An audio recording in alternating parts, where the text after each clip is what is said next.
We are live with everybody. What is going on? You will be seeing here on screen and hearing my dear friend, Mr. Will Dodson. Will, how we doing tonight? Doing great. Happy to be here. How are you doing? Same. Happy to have you here. Happy to have a guest that I know and love and trust, and a good night of stuff to talk about. We got a Vinegar Syndrome sale to recap. We got OCN announcements. We got Arrow announcements to go over. We've got a random mishmash of Terrifier stuff from Umbrella bringing up the tail end of today. And yeah, just checking in with everybody. So what's been going on with you? Well, it's near the end of the semester, so we're trying to get through final exams and get people off of campus, and a lot of spike in anxiety issues among the students, and so it's busy, but it's not too taxing. I did do a lot of Black Friday impulse purchasing with all the various boutique sales. So that's been taking up a lot of my consciousness the past few days. First making the purchases and then figuring out how to pay for them and to store them.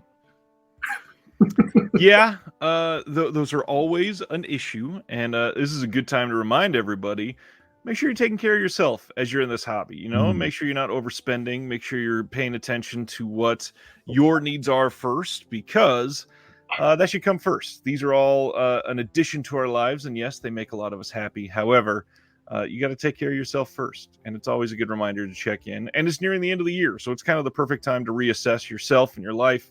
Make sure that it's a good time, and you're making the purchases for the right reasons. Why didn't I talk to you beforehand? Because I probably would have talked you into buying more.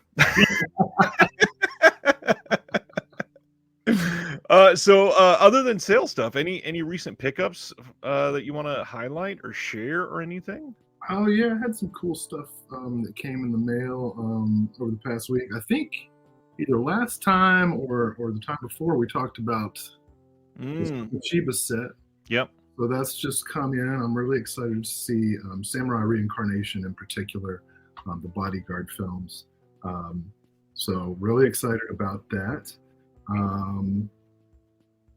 The last titles that I got from the Barnes & Noble Criterion sale came in. So the Malcolm X 4K, really excited about that. And the Wally 4K. And then there was a Arrow flash sale, and they got the 4K of 12 Monkeys and the 4K of Flatliners and the 4K of RoboCop. So nice. And then the last thing I'll show. Oh no, next to last thing, I lied. Then there was that quick shout sale for the my favorite Abel Ferrara Christmas movie. A very specific list. And another movie. It's not a Christmas movie, but it's great to watch any time of year. The Evil That Men Do. J. Lee Thompson directs. Charles Bronson. Last thing I'll share is an older movie that I got based on a recommendation from Adam Bulger at the Cinema Death Cult podcast, and that's The Cinder. Nice. So he recommended it. I'm looking forward to watching it for the first time. Cool little horror film. So yeah, pretty good week last week of trips to the post office. Nice. Got a bunch of friends with us. We got Eric and Mitchell, John, ready to talk some Blu-rays. Cam is here. Brian. This is a bunch of people from the Discord so far. There's Terry.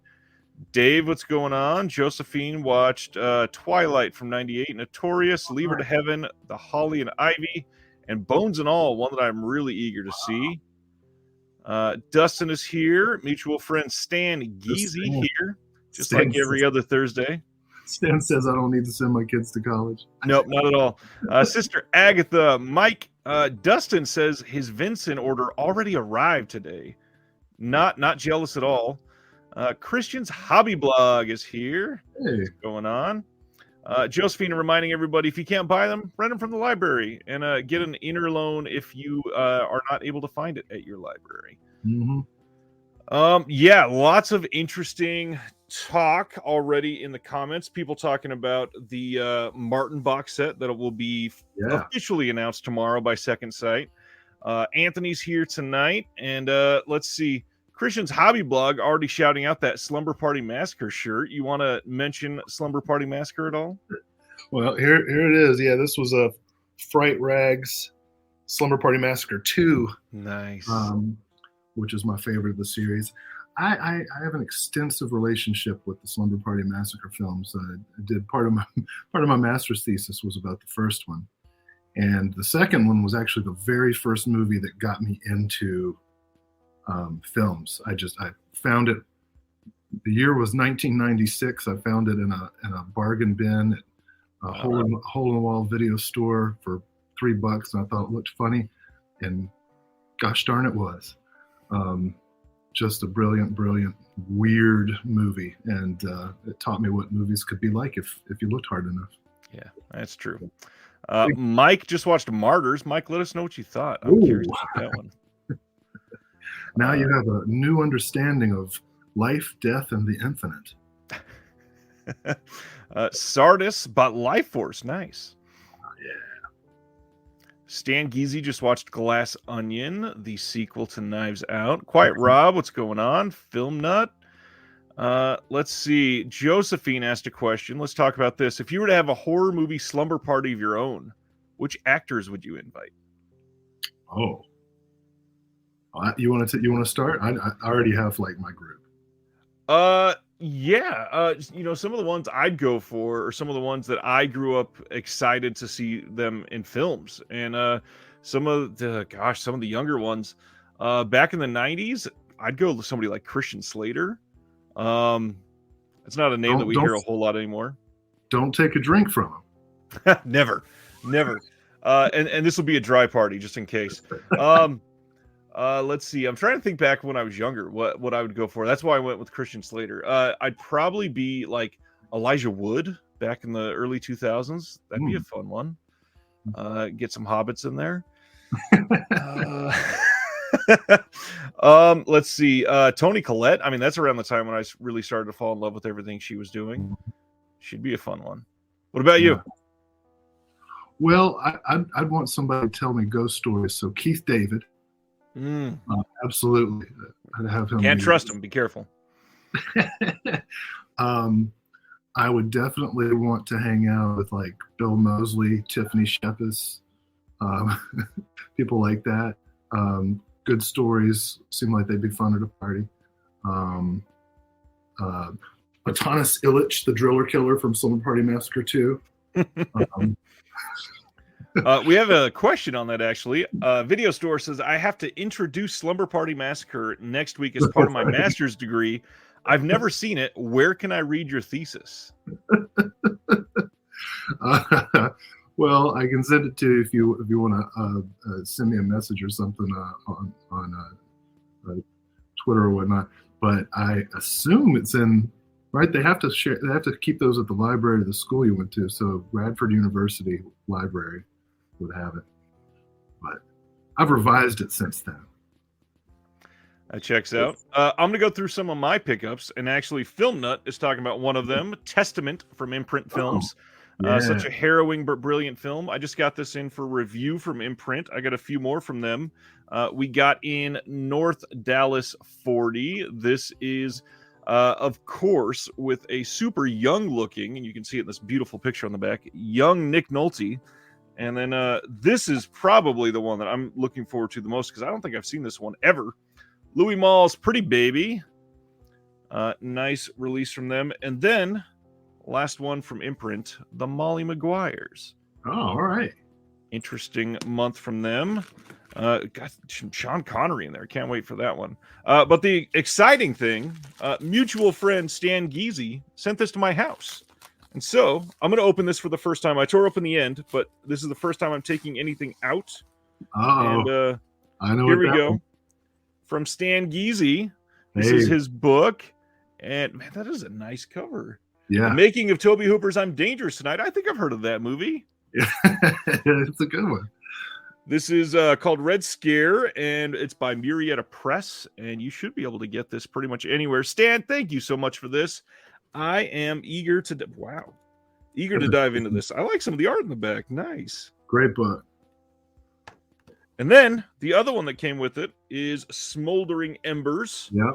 On the set of Tobe Hooper's Spontaneous Combustion. There's just some Tobe fans here. Love that. Same thing, art in the back. I'm loving these, Stan. Thank you so much.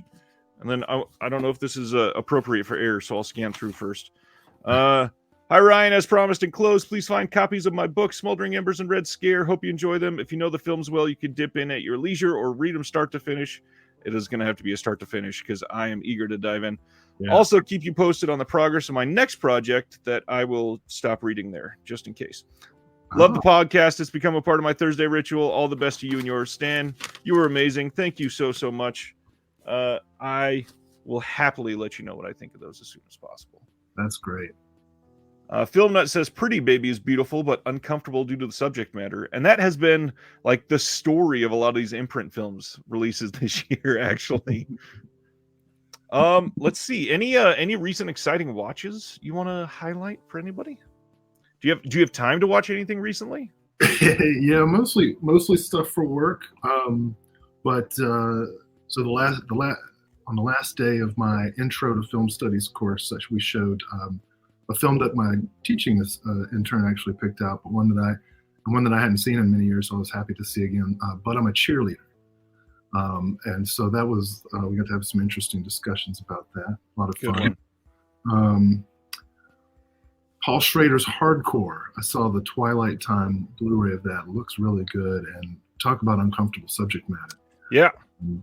Like Taxi Driver, it's a loose remake of The Searchers, except instead of being kidnapped by indigenous people, the daughter joins the seedy underground world of 1970s San Francisco pornography.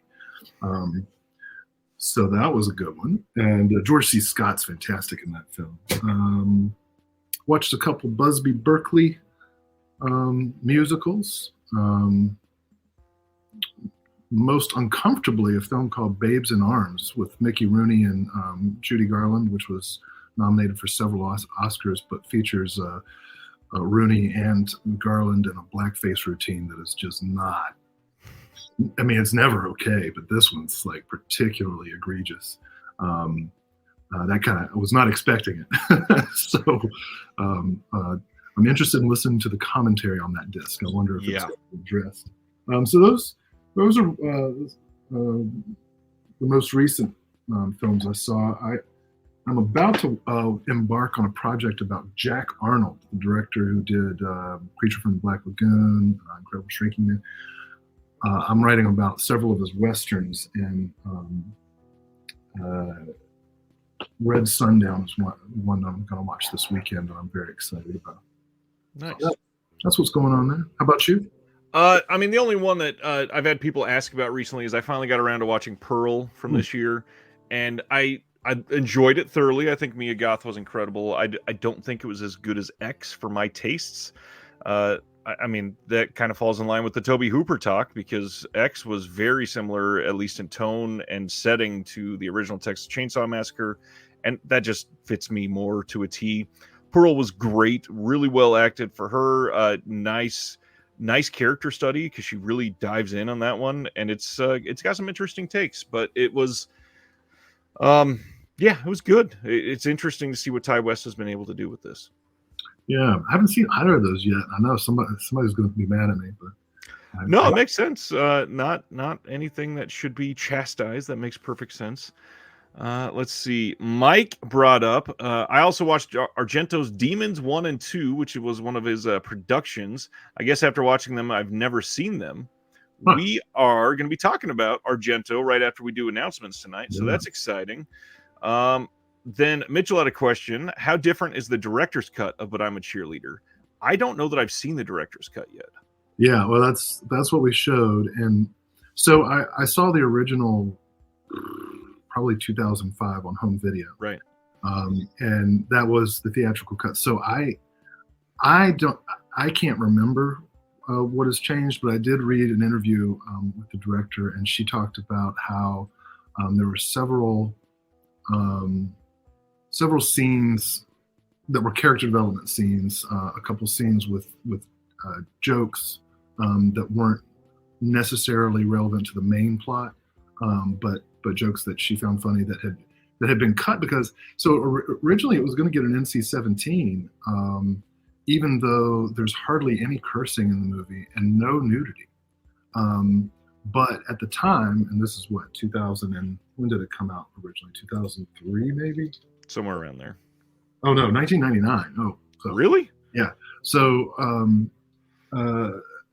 at the time, the issues were the LGBTQ content, and in the interview, the director, whose name escapes me, I'm sorry for one moment, Jamie Babbitt.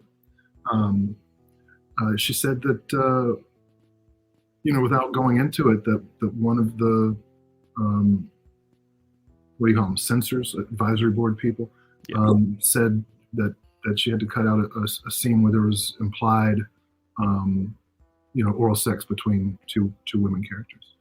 Nothing graphic, nothing shown, but just the very implication of homosexual behavior at that time, 1999, was enough to get censored. And it's really amazing now, 2022.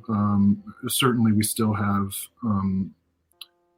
strong elements of LGBTQ phobia in our country, but the difference between then and now is like night and day. I talk to students, and I'm only 44 years old, but I talk to students who are 19, and they cannot believe what it was like when I was their age. Right. Yeah. So yeah, that's definitely worth seeing. I forget who asked the question, but definitely worth seeing the director's cut, because there is a lot of it's a really warm movie in terms of the character beats and development, and just so funny and campy, and it's really a celebration. It is.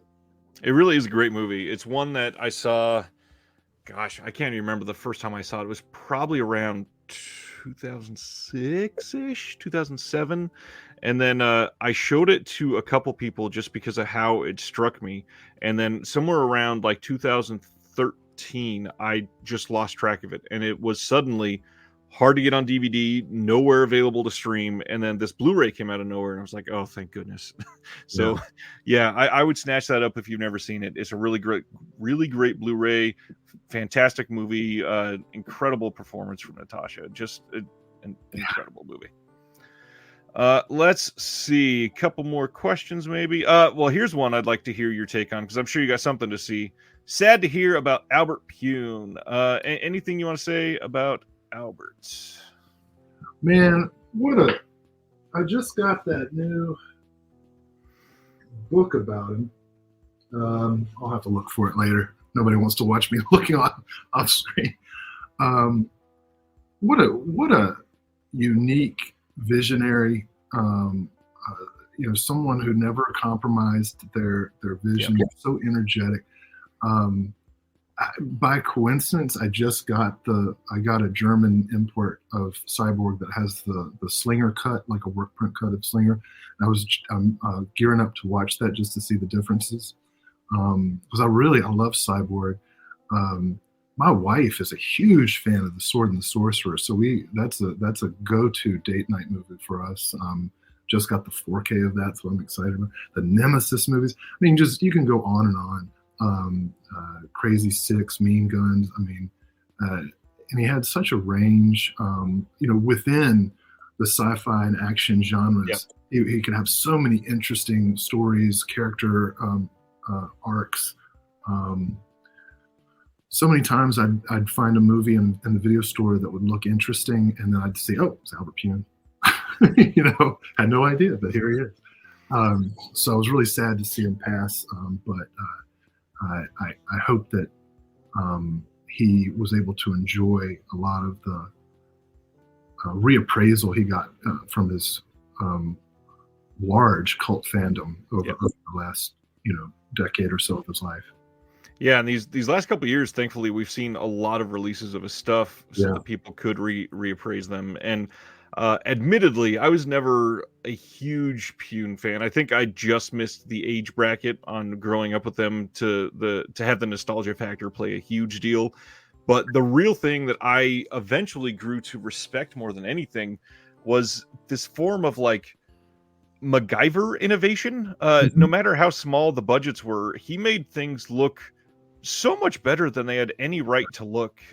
He could take the smallest set that you could imagine and make a couple movies on the same set, make them look completely different, and really gave a lot to film and has inspired a bunch of new filmmakers. And that is quite evident in what we've seen since then. So, yeah, Albert was great. And if you can seek out his stuff, buy some of his releases. One of the things that has sort of dismayed me in the last week is he passed, and everybody started passing around like Google Drive links to his work and people passing around torrents. And like, I get wanting to seek out his stuff, but there's better ways than pirating. And I think that we can be better than that. And I think most people watching or listening to this are probably not those people, but just in case, I mean, you can go to the library and rent a lot of his movies for free. So just figure out a different way, better way to watch them.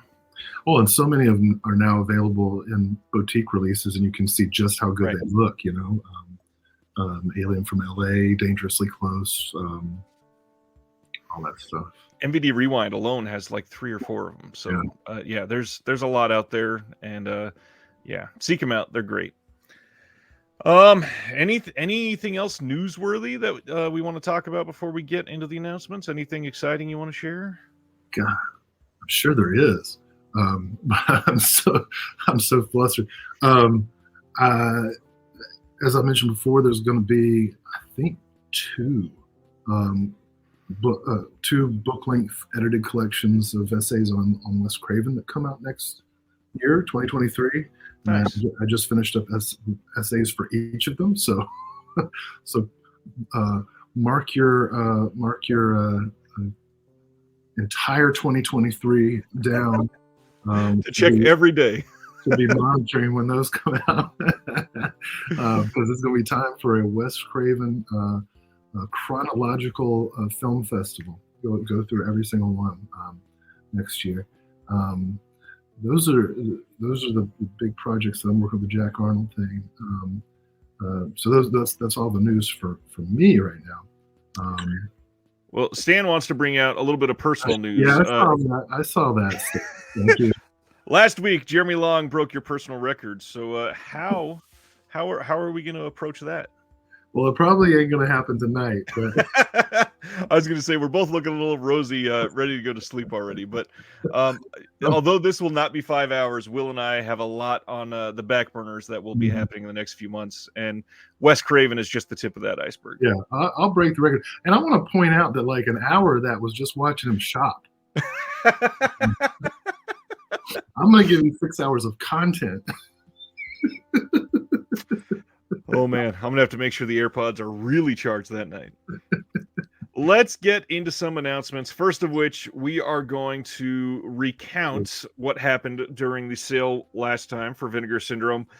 This was all of the brand new releases from last week. We're going to go through what was shown for the first time, highlight them down. We got a lot of these details already, so we're not going to go deep into them, but we don't have Will's reaction. So the first one we got that I was super excited about, Freeway on 4K. What do you think about this film? Speaking of Natasha Lyonne, she's in the sequel to this one, right? Go back to that shot of Kiefer's face there. That's what I remember from this movie. I'm going to leave this one on the screen now. So when did it come out? Like 97, 98, something like that? The year on this one is 96. Okay. So this is when I was working at a video store.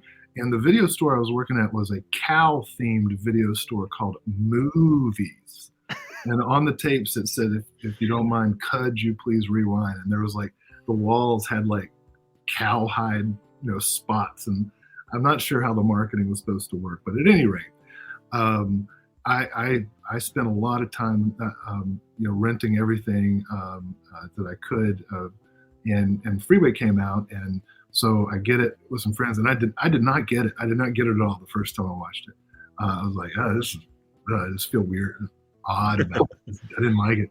And then, some months passed by, and another friend had gotten really into it and said, no, it's a retelling of the Little Red Riding Hood. I was like, what? So watch it again a year later, and I got it, and I still didn't like it. 10 years go by, and somebody made me watch it again, and I was like, you know what? I really like it. So now that's my story. I'm really excited. But that face is the one memory I have of the movie of him in the courtroom. And I don't even remember the context of it, but obviously a makeup job like that is going to get into your nightmares for sure. Just a little bit, yeah. This is the one that had the big cast that they were talking about. Mhm.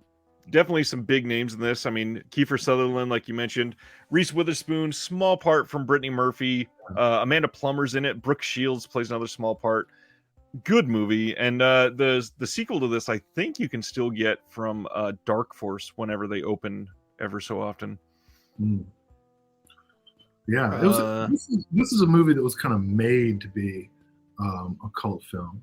Yes. Oh, Stan wants to man. highlight that Matthew Bright, the director of Freeway, also wrote and starred in Forbidden Zone, which Did we not. talked about last week during the sale when we were looking at MVD.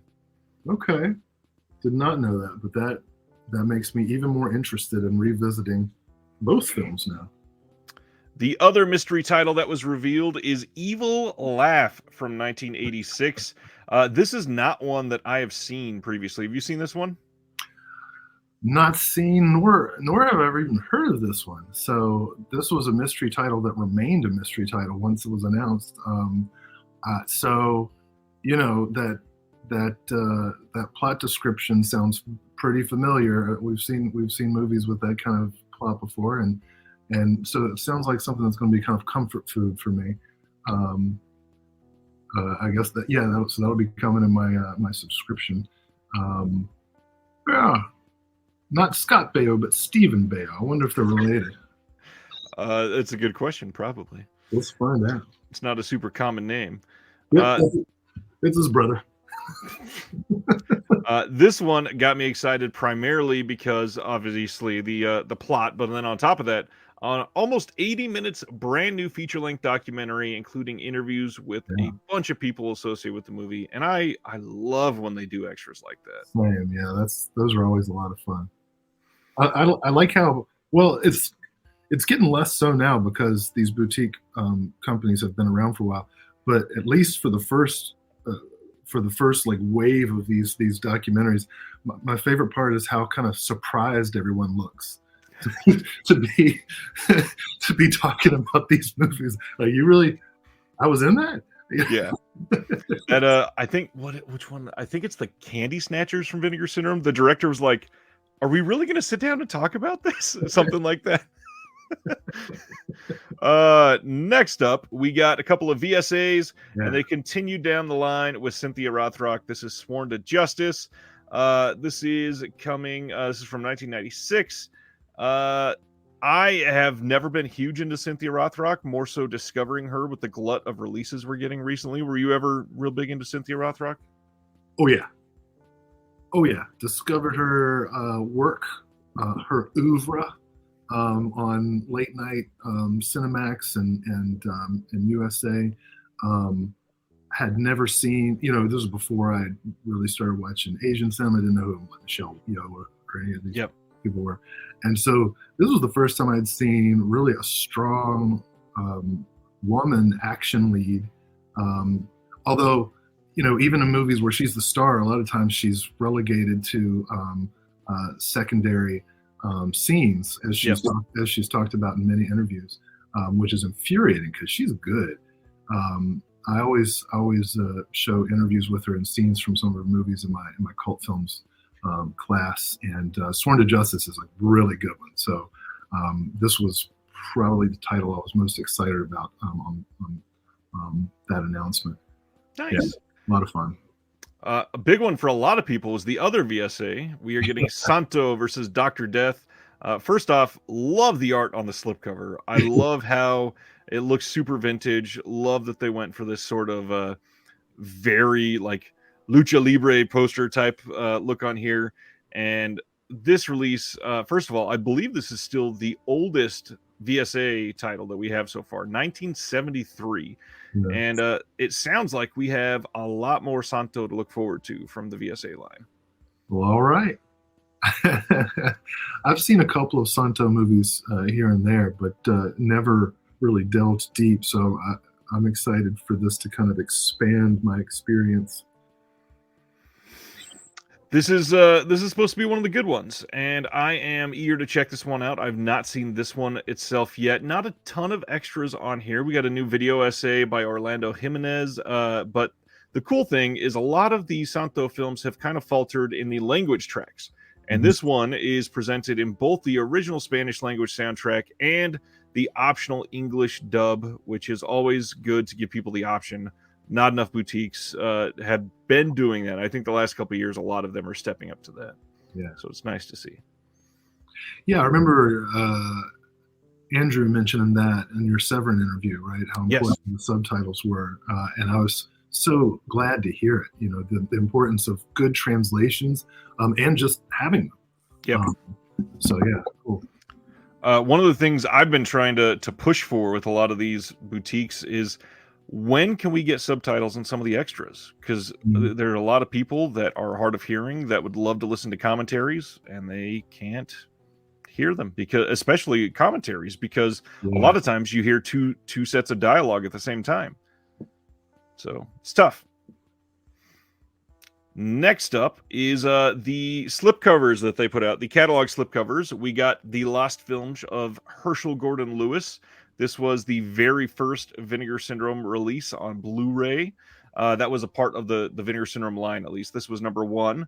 Then they put out the Doll Squad and Mission Kill Fast. Double feature there. And then the comic slipcovers that they talked about, Tammy and the T-Rex, both in 4K and Blu-ray versions. And then Bloodbeat. This is the front and the back. So your hot take, because a lot of people have complained about these comic slipcovers. What do you think about the comic slipcovers? I have to admit, I did go ahead and pick up the Doll Squad and the Herschel Gordon Lewis ones. I looked at the comic ones and I thought they were neat. I chose not to pick them up. I don't really know why anybody would complain about it. Just don't get it if you don't like it. And it's not that I don't like it. It's that I'm happy with the artwork that I already have on those releases. I think I like the Bloodbeat one the best. I think out of those, but no, it's you know, they're trying something different, and for people that it appeals to, great, you know. And if you're not interested in it, you know, don't pay the $7 for the slipcover. True that. I really liked the style of it, but I could see how somebody would not be super eager to see the comic on the actual slip of the release. So yeah, I like the art for sure, but yeah, we'll see what happens next. Presentation is important and it matters. So, but you have options. This just gives you another option. If you like it, do it, and if not, you got the original art. So. I do love that they included the Tanny and the Teenage T-Rex at the top, and how many people freaked out and said, "Did Vinegar Syndrome screw this up?" And there was multiple people I had to let know, no, that's how it appears on the movie. If you've never seen it, that's how it actually is there. Next up, of course, was it's a sale, so they put out a whole bunch of merch. We got this Black Friday enamel pin, this Be Nice enamel pin, which is another Black Friday pin. This this vinegar, this, what do they call it? The Siren shirt, which we spent a lot of time talking about last time because of the ludity. I'm going to make up a word there that was on it. Word. Vinegar Girl shirt, which I happen to really like. I think this is a nice shirt. And then the Canister of Doom shirt. Nice. Then some prints. We got a Herschel Gordon Lewis print, this New York Ninja screen print. Did you pick up any of this special merch this time? No, I'm married, so I don't get to decorate. Oh, man. and my office is already, I can't fit anything else in here. You got to hang it on the ceiling. one of these days I'm going to get a stately mansion, and there will be a wing that belongs to me. Nice. The cool thing that we got after that was an intro to what to expect from 2023. So they were not selling their 23 subscriptions this weekend at the Black Friday sale, which is the first time I think ever since they introduced subscriptions that they didn't offer them at Black Friday. And they gave this reserve now and save opportunity. So if you pay $25, you'll get $50 off of the sub price when that drops in the first week of January. And what they wanted to do is tease people to see if you could be enticed to purchase into that. Mhm. And they said in January, we'll be delving back into Cat 3 horror with a box set featuring a trio of gruesome shockers, in addition to the 4K debut of an iconic 80s gore fest, a whacked out regional creature film, and one of the best exploitation horror hybrids to come out of the wilds of Mexican genre cinema. It's been the talk of the VS office and the film we're most excited for. That is super interesting. Yeah. Then in February, we've got another blood-soaked delight from Hong Kong, along with the melty treat of American folk horror, in addition to a psychotic yet beautiful slice of Eastern Euro sci-fi. Wonderful. March is shaping up to offer a box set celebrating one of Mexico's most acclaimed genre film directors, including new 4K restorations of some of his most iconic works, along with 4Ks of a late 90s indie shocker and an 80s Italian-American gore fest. And then the rest of the year will bring disc, including several Blu-ray and 4K debuts of plentiful slasher rarities, some of which have never legally made it off tape, plus more 70s and 80s exploitation and horror from the US and Europe, more regional weirdness, more Hong Kong action and horror, and of course, more Jolly. Plus, in honor of our 10th anniversary, and this is the exciting part for a lot of people, we're working on an epic box set that will speak both to the origins and history of Vinegar Syndrome and champion the type of way out forgotten films we were founded on releasing. Oh man. Well, so, and correct me if I'm wrong, if you're already a subscriber, you didn't have to do that $25 buy-in, right? You still get your... Correct. You'll get a coupon near the end of December. This is, this is very enticing ballyhoo. I'm pretty, listening to you read, I was like, yeah, this will be a great year. And I got to say, and I think I said this last time we talked too, I really appreciate them, Vinegar Syndrome, moving the date of the subscriptions, because things were just so jumbled up with the holidays and Yep. Black Friday sales and all of the labels kind of competing for space. And I think this really, I would think this would give more people a chance to give it a shot if they haven't done it before, and make it easier for people to renew, because you can wait till that January paycheck comes in. Yeah, I would agree. No Christmas shopping to interfere with. No, end of the year bills for people that, annual car insurance payments or whatever that you got to do at the end of the year. So this will be something that I think will help a lot of people out. Yeah. I've seen a lot of people speculate why they would do this, and I honestly think that's the main reason, just to separate it from everything else. This will be a big boon in the number of subscribers, I'm betting. I hope so. I really like that model, and I like it as a way to support, small boutique labels Yep. that are catering to a pretty small niche market, but an enthusiastic market, and it's a way to kind of subsidize the films that'll have a smaller market, right? Yes, that is absolutely true. And I completely agree with Terry here, who says, sounds like a strong first quarter for them. It feels like the year to subscribe. And I don't know about you, I feel like 2022 has been a banner year for them. For their overall slate has been incredible. I think a lot of the moves that they've made have been a better. It seems a little more focused than it was for a few years, and because we've gotten some newer titles, I think that scared some people that it would be like a little more mainstream, with things like Drop Dead Fred, and then I mean, we got Amityville Horror and Texas Chainsaw Massacre 2 this year in 4K releases, and those are compared to, like some of the older, blood beats of the group. Those are very mainstream titles. So I don't see it staying mainstream in full. However, those mainstream titles are going to sell pretty well, and those are going to be able to subsidize some of those lower end ones that will not be able to sell 8,000 copies in 3 months. So it's a good idea. It's a good way to help support the company, and I just wish them the best of success. Yeah, yeah. I mean, it's not like they're putting out Battlefield Earth or something. They're that's for Mill Creek.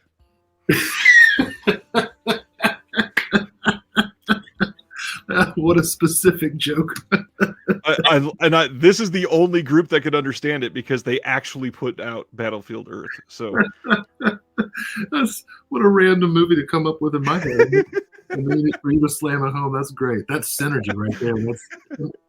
That's not synergy, chemistry or whatever. Kismet. Let's move on. Brain Donors is coming from Kino Lorber in 2023, and this got a lot of people excited.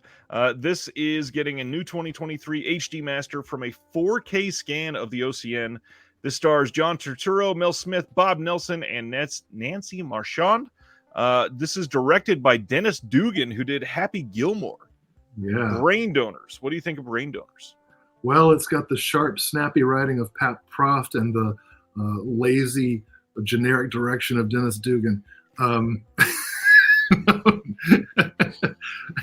remember seeing this as a kid and enjoying it. It was such a throwback of a film, and Turturro has such a great time with it. Haven't seen this in a long time, so I don't know if I'm going to get a copy, but I'm definitely going to watch it and give it another run. Yep. And to be fair to Mr. Dugan, Happy Gilmore is, in my opinion, Adam. Still. You broke up there at the end. It's, in your opinion, it's what? I'd say Happy Gilmore is still the best Adam Sandler movie. Out of all of his films, Happy Gilmore is his best film? Yeah, that includes Punch Drunk Love. Yeah. Man. I think Happy Gilmore, yeah. That is, I think, a very hot take. I would say even Uncut Gems would be way above that one. I don't know if that was sarcasm or not at this point. I don't either. I don't even know that I could say it's his best comedy. No, I think I'm going to die on that hill. Yeah, I'm going to die on that hill. Happy Gilmore. Happy Gilmore is better than Punch Drunk Love and way shorter. I mean, Happy Gilmore is great, but good Lord. On a serious question, Ruben says, is a VS subscription $500 monthly? And good gosh, no. Last year was the most expensive year so far, and it was, I think before the discount, it was like $960 for the year. And undoubtedly, it will be more this coming year. I'm not shocked at all that it is probably going to be over $1,000 this coming year. Inflation, obviously, we've had supply chain issues, but on top of that, they're doing more 4K, and 4K restorations are notoriously expensive as shit. If you saw my interview with the Deaf Crocodile guys, they said an easier 4K restoration that doesn't take a lot of work, it's usually on the realm of about 50 grand, and a lot of them will go up to about 75 grand, which is a lot of money just for the restoration. Thankfully, they do a lot of the work themselves, so they can subsidize that by giving cheap labor. However, a lot of their stuff they don't do themselves either. A lot of the foreign films, the negatives aren't allowed to leave the country, so they do have to pay for a lot of those.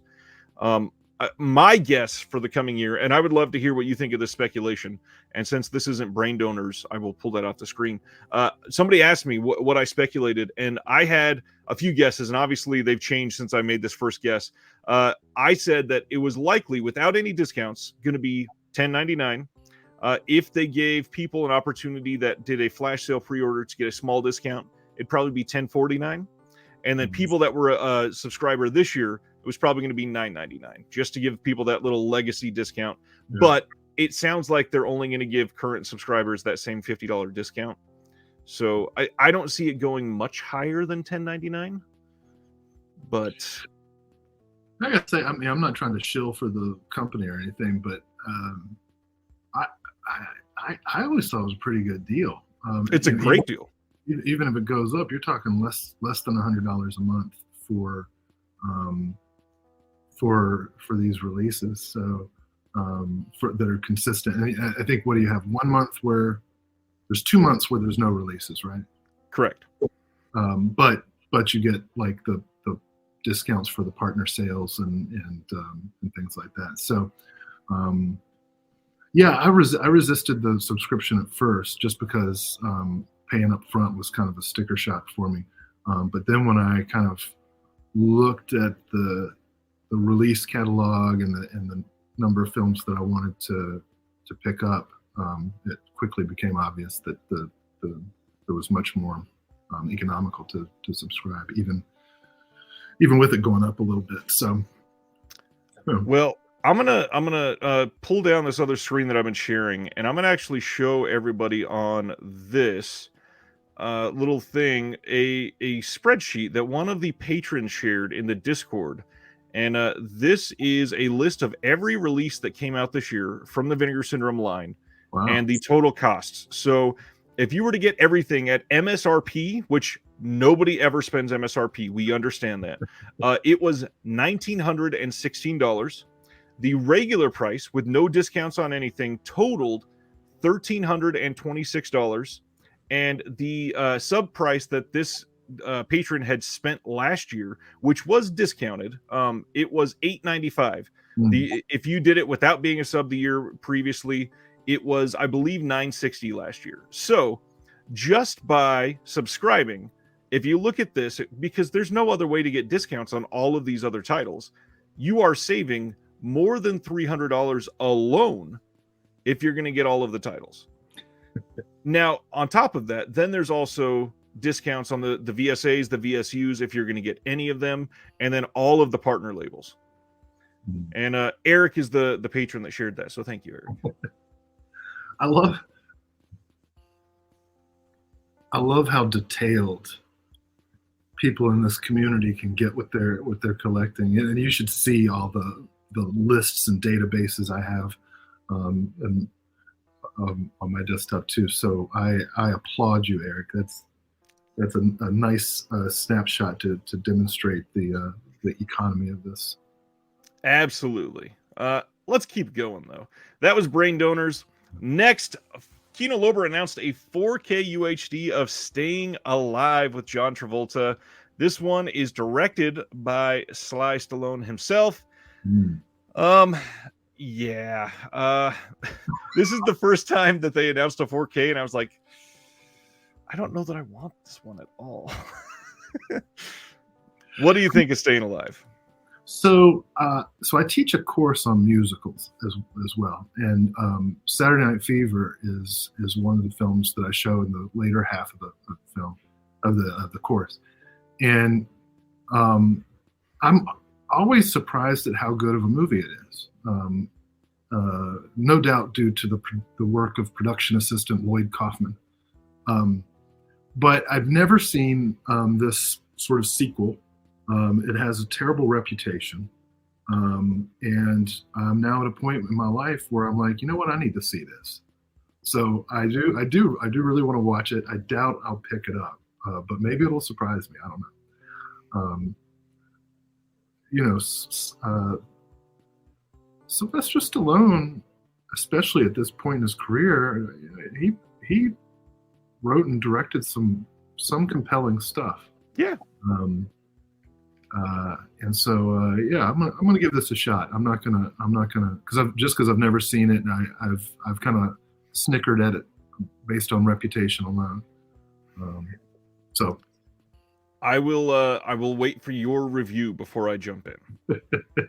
It'll take me a while to get around to it. This is certainly not the Paramount titles I was hoping for when they announced a deal with Paramount. So I really hope that somebody good is going to handle some of these Paramount restorations, because sadly, they've got some incredible titles in their catalog that have never seen a great release. And lately, at least, I mean, Paramount has not been doing great restorations. Some are incredible, and some are just an absolute waste of time. So I hope that we are able to see something good handled here soon.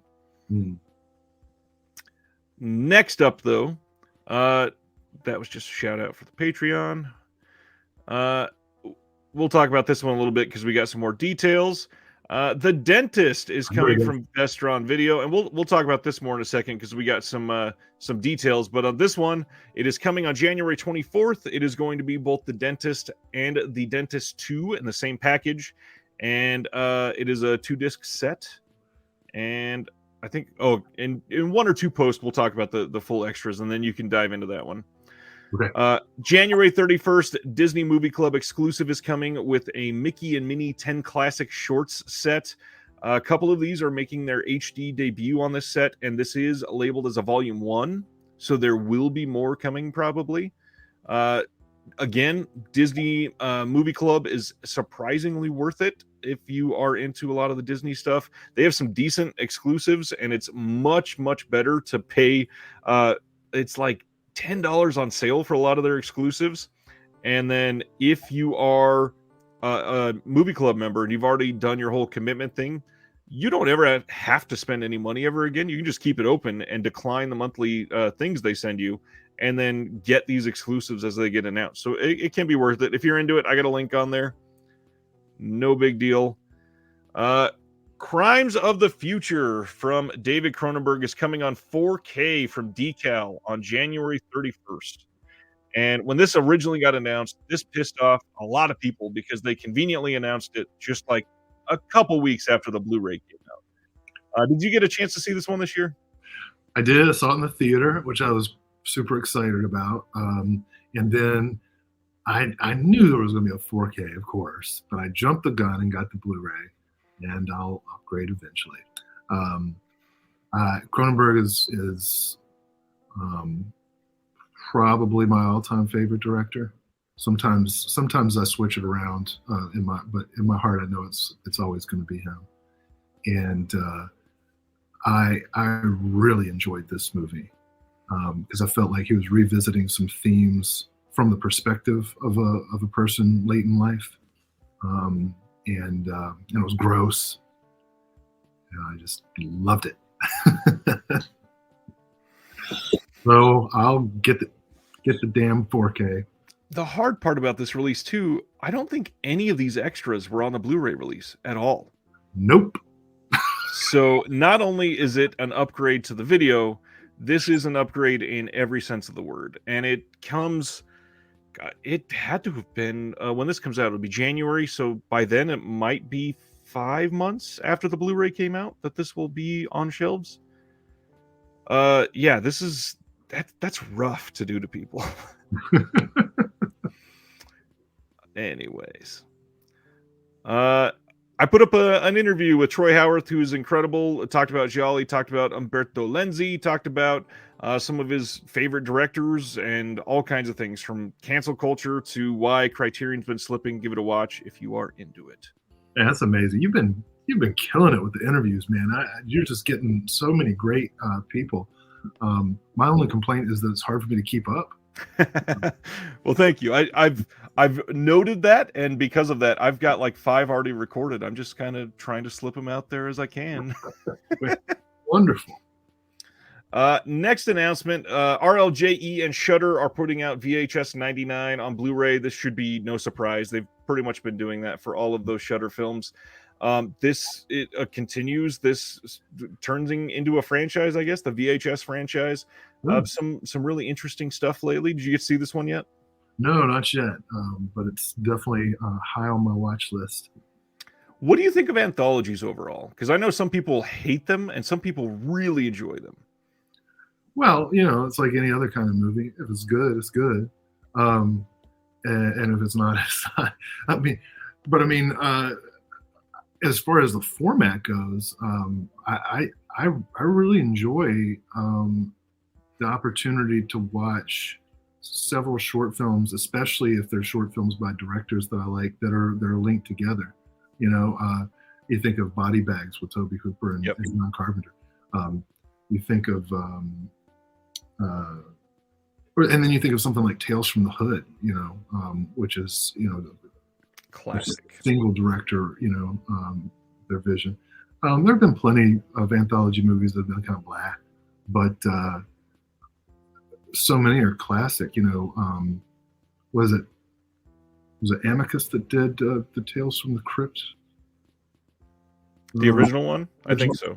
Yeah, that's a great one, and you get to see the embryonic version of the Santa Claus short that got reworked by Robert Zemeckis in the Tales from the Crypt television show. Yeah, I really perfect time of year to watch it if you've never seen it either. Oh yeah, definitely. And Severin put out that great documentary. What was it? Do you remember the title of it? It was a great documentary about anthology films that I think anybody. I don't remember the name offhand. Somebody will say it in the chat, I'm sure. Yeah, no matter what your opinion on anthology films, that's a documentary worth seeing. So yeah, I don't know. I don't know why. Well, I mean, I can't speculate on people's reasons. Like, why would you object? I think it might be for the opposite reason that I genuinely love anthology films, and a lot of times I will prefer to run to anthology films. The documentary is called Tales of Uncanny.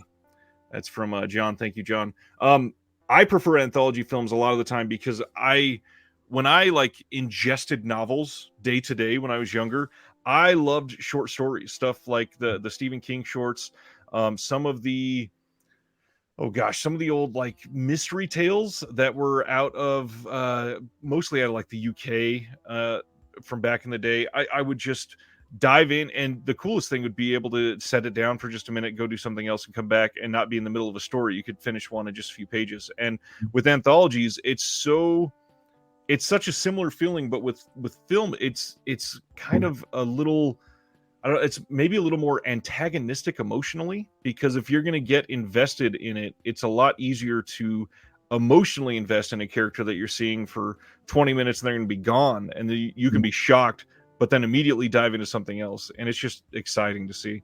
Yeah. There have been several good ones recently. Another one that Shudder put out that I liked was a Scare Package. I thought that was really Yep. fun. And John is sharing Scare Package 2 is coming to Shudder, I believe, at the end of this month. Sweet. I wonder if they got Joe Bob again. That would be a sight to see. Next up, we are getting another Shudder film with somebody that we're talking about tonight. Dario Argento's Dark Glasses is coming to Blue on February 14th, Valentine's Day. Hoping this has some sort of special features on there. I have not seen this yet because I've been waiting to watch it on Blu-ray, but this is one that a lot of people like a lot. It seems to be, not one of his masterpieces, but at least better than the last 23-ish years of his output. Oh, man. Well, I won't spoil anything for you, but I will say, like Crimes of the Future, it really revisits themes from his early years from the perspective of an older person. And oh, thanks, Stan. And for someone like Argento, whose color palette has always been so intense, to have a film that kind of conveys the experience of a character who's sightless is really interesting. Like he changes his color palette in really interesting ways, and I'll stop there because when you do see it, I really want to hear your thoughts about some of the elements of the film. Nice. And I love that Argento ties into another interesting sense-heavy film that we could allude to a little bit, which is Vortex from Gaspar Noé this year. Yeah. Really interesting take on two filmmakers that have been called masters of the craft and hated by many both at the same time, and to be at their ages and their level still be putting out what they are putting out right now is exciting for all of us as consumers. Next up, a really cool one. I did not expect this at all. January 24th, we are getting Belly on 4K from Lionsgate. This is the Nas and DMX film. Method Man is in this as well. That's the other big one that people know. The cool thing, this has one of the special Lionsgate 4-gate steelbooks that is available at Best Buy. You can pre-order now. We'll get to a picture of that in a little while, but it looks like it's probably going to be a great release. So I'm a huge TLC fan. And when I was in high school, I had the biggest crush on T-Boz. So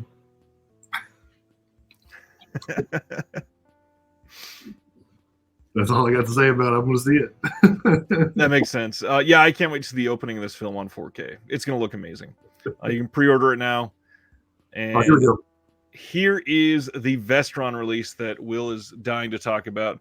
January 24th from Vestron. Here is the cover for the Dentist Collection. So for special features, we got an audio commentary with Brian Usna and the makeup special effects supervisor, Anthony C. Ferrante. That is happening on both films. We have isolated score selections and audio interviews with the composer, Alan Howarth, and the DP, Levi Isaacs. The Doctor is Insane, an interview with actor Corbin Burnson, an interview with the co-writer Dennis Powley, and interviews with special makeup effects artist supervisor Anthony C. Ferrante and makeup effects artist J.M. Logan. That is called The Mouths of Madness. Then on the second film, we are getting another commentary, those same isolated score selections and interviews, interview with the actress Gillian McWhirter, and then an interview with producer Pierre David. This is pretty damn loaded for a Vestron release, and this is still only going to be like, I think you can pre-order this from Diabolic right now for like $17. Yep, which I did. Nice.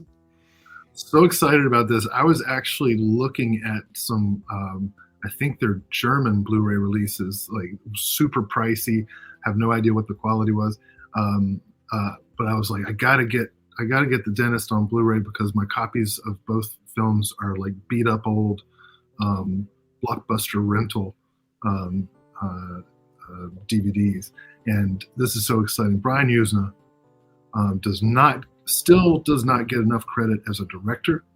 I saw some people besmirching him on Twitter just the other day with some unkind comments about Return of the Living Dead 3, and I'm like, are you crazy? That film is a masterpiece. Brian Usna is a perfect example of what a truly visionary multi hyphen, right? Producer, director can do in the direct-to-video realm that was so awesome in the 90s. Working with low budgets, working with really interesting actors. Corbin Burnson is awesome in The Dentist. These movies are harrowing, but also funny. But also, speaking of capitalism, as Stan mentioned, that there's so much social commentary about the bougie, upper middle class, and wealthy sort of social strata, which Usna has done throughout his career with Society, with some other films. And Gillian McWhirter is really good in this film, The Dentist 2. Both of these are so great. I've been waiting forever. In fact, Gillian McWhirter is also in another Brian Usna film that I hope will be hitting Blu-ray. I hope someone from Vestron's watching tonight and is thinking about Progeny, which is I haven't heard that name in so long. True masterpiece by Usna, and one of an amazing film about the way pregnant women are distrusted by the medical establishment and by everybody around them. Like, nobody is listening to this woman, and it's a great film. So yeah, I'm so excited about the Dentist Collection. I can't even put my sentences together because of the excitement that I feel for Brian. And Vestron's been doing great. They did Return of the Living Dead 3. Didn't they? They're doing The Silent Night Deadly Night 3 through 5, right? Yes, sir. And of course, part 4, Brian Usna. So, Silent Night, Deadly Night 4, Initiation. I still don't remember if I've seen The Dentist 2. Oh, I've clear recollection of The Dentist 1, and it freaked me the hell out. And I yeah. watched it multiple times. Love that movie. Can't wait to see these. Hopefully the transfers are decent. That's been my only real worry with these Vestrons is ever since they went to the cheaper business model, it seems like we're not getting high quality restorations. And I just hope that Lionsgate understands that people want the best out of these films. A lot of these are films that we all grew up with and have a lot of nostalgia for, a lot of respect for. Yeah. And honestly, if they needed to charge $2 more for every one and we got a great restoration, I think a lot of us would happily pay that. I'd do it. And another thing, Brian Usna does great commentaries. Yes. So that's worth it for me too. So excited. And a lot of the titles that Vestron should be able to put out because they are associated with Lionsgate, Dr. Giggles, like Ragnar just said, is one of the big ones. I would not be surprised if they start putting out some of these really, really requested titles because it seems like they're finally coming around to some of them. I mean, even like Earth Girls that they just put out, that was a big deal that they're putting that out. The Silent Night, Deadly Nights. I don't think many people expected that we were going to get all three of those in the same release. Oh, I'm so excited. Yeah. So this is actually really cool. I'm glad we're getting this. Then we got a glut of Kino announcements again. February 28th, we are getting The Bliss of Mrs. Blossom from 1968. This is a Shirley MacLaine, Richard Attenborough film. I don't know a dang thing about this one. Have you seen this one before? No, it's part of that period of jaunty high society comedies and action films. So yeah, this one looks kind of fun, but I'm not familiar with it at all. The Bliss of Mrs. Blossom. Okay. Great title. From 1932 on February 7th, Kino is releasing Congress Dances. Yeah.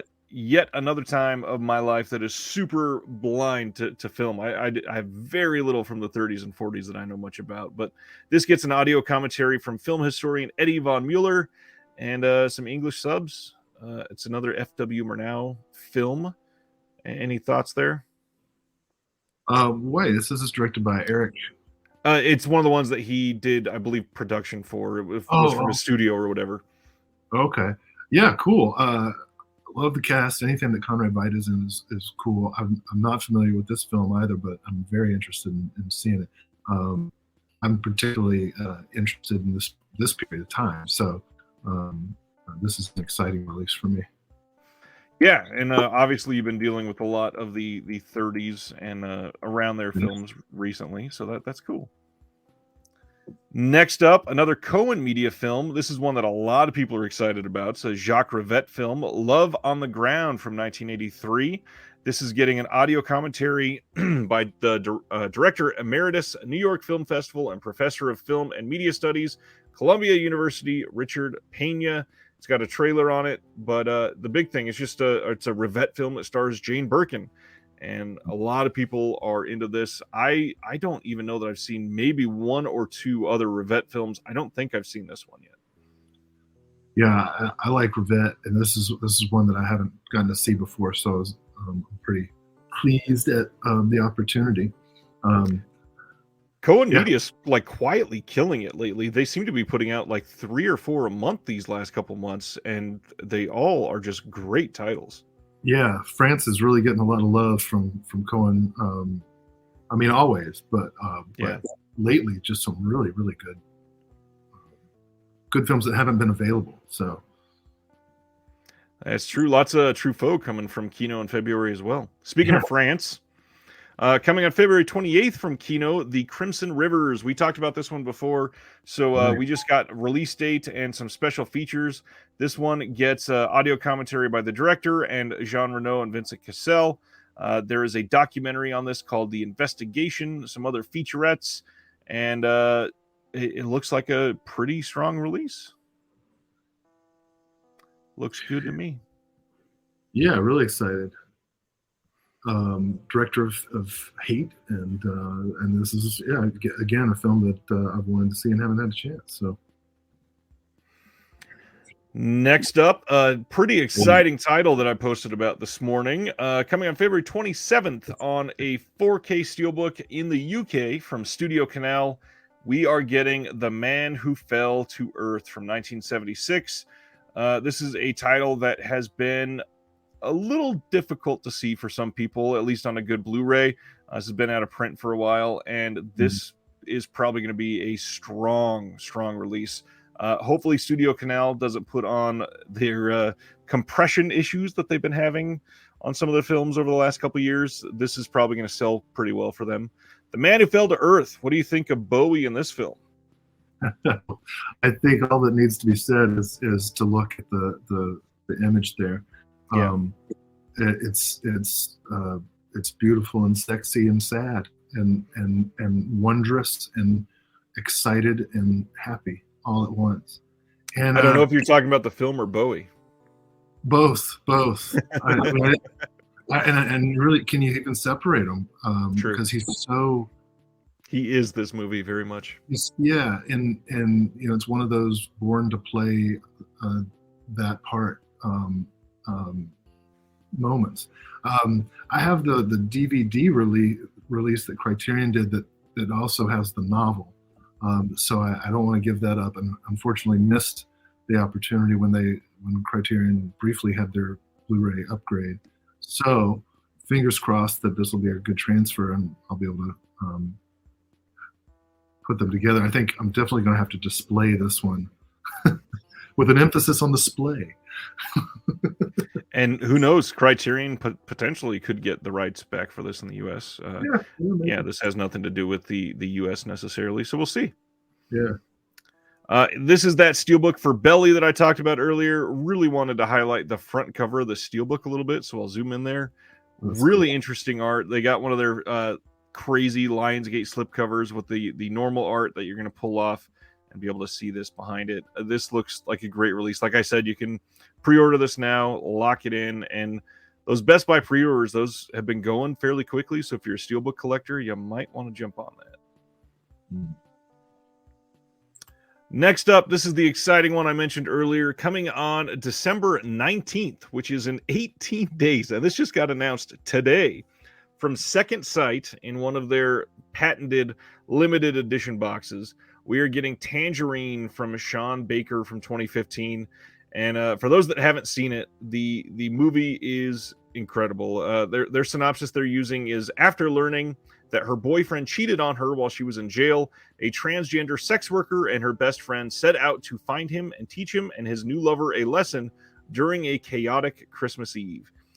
This is absolutely a Christmas film, and we are getting all kinds of extras on this. We get an audio commentary with Cerise Howard and Rohan Spong, making of Tangerine called Merry Fucking Christmas, Staying Authentic, interview with Sean Baker, honest and hilarious, an interview with actor Maya Taylor, I think, interview with actor Karen I can't say that last name, Karagulian, interview with actor Mickey O'Hagan, interview with Josh Sussman, interview with the cinematographer Radium Chung, whole bunch of other stuff on here, and then To Be Real, Kat Ellinger visual essay on the cinema of Sean Baker, and of course, coming in one of their boxes with a rigid slipcase, new artwork, 60-page book with new essays by a bunch of people, and 6 collector's art cards.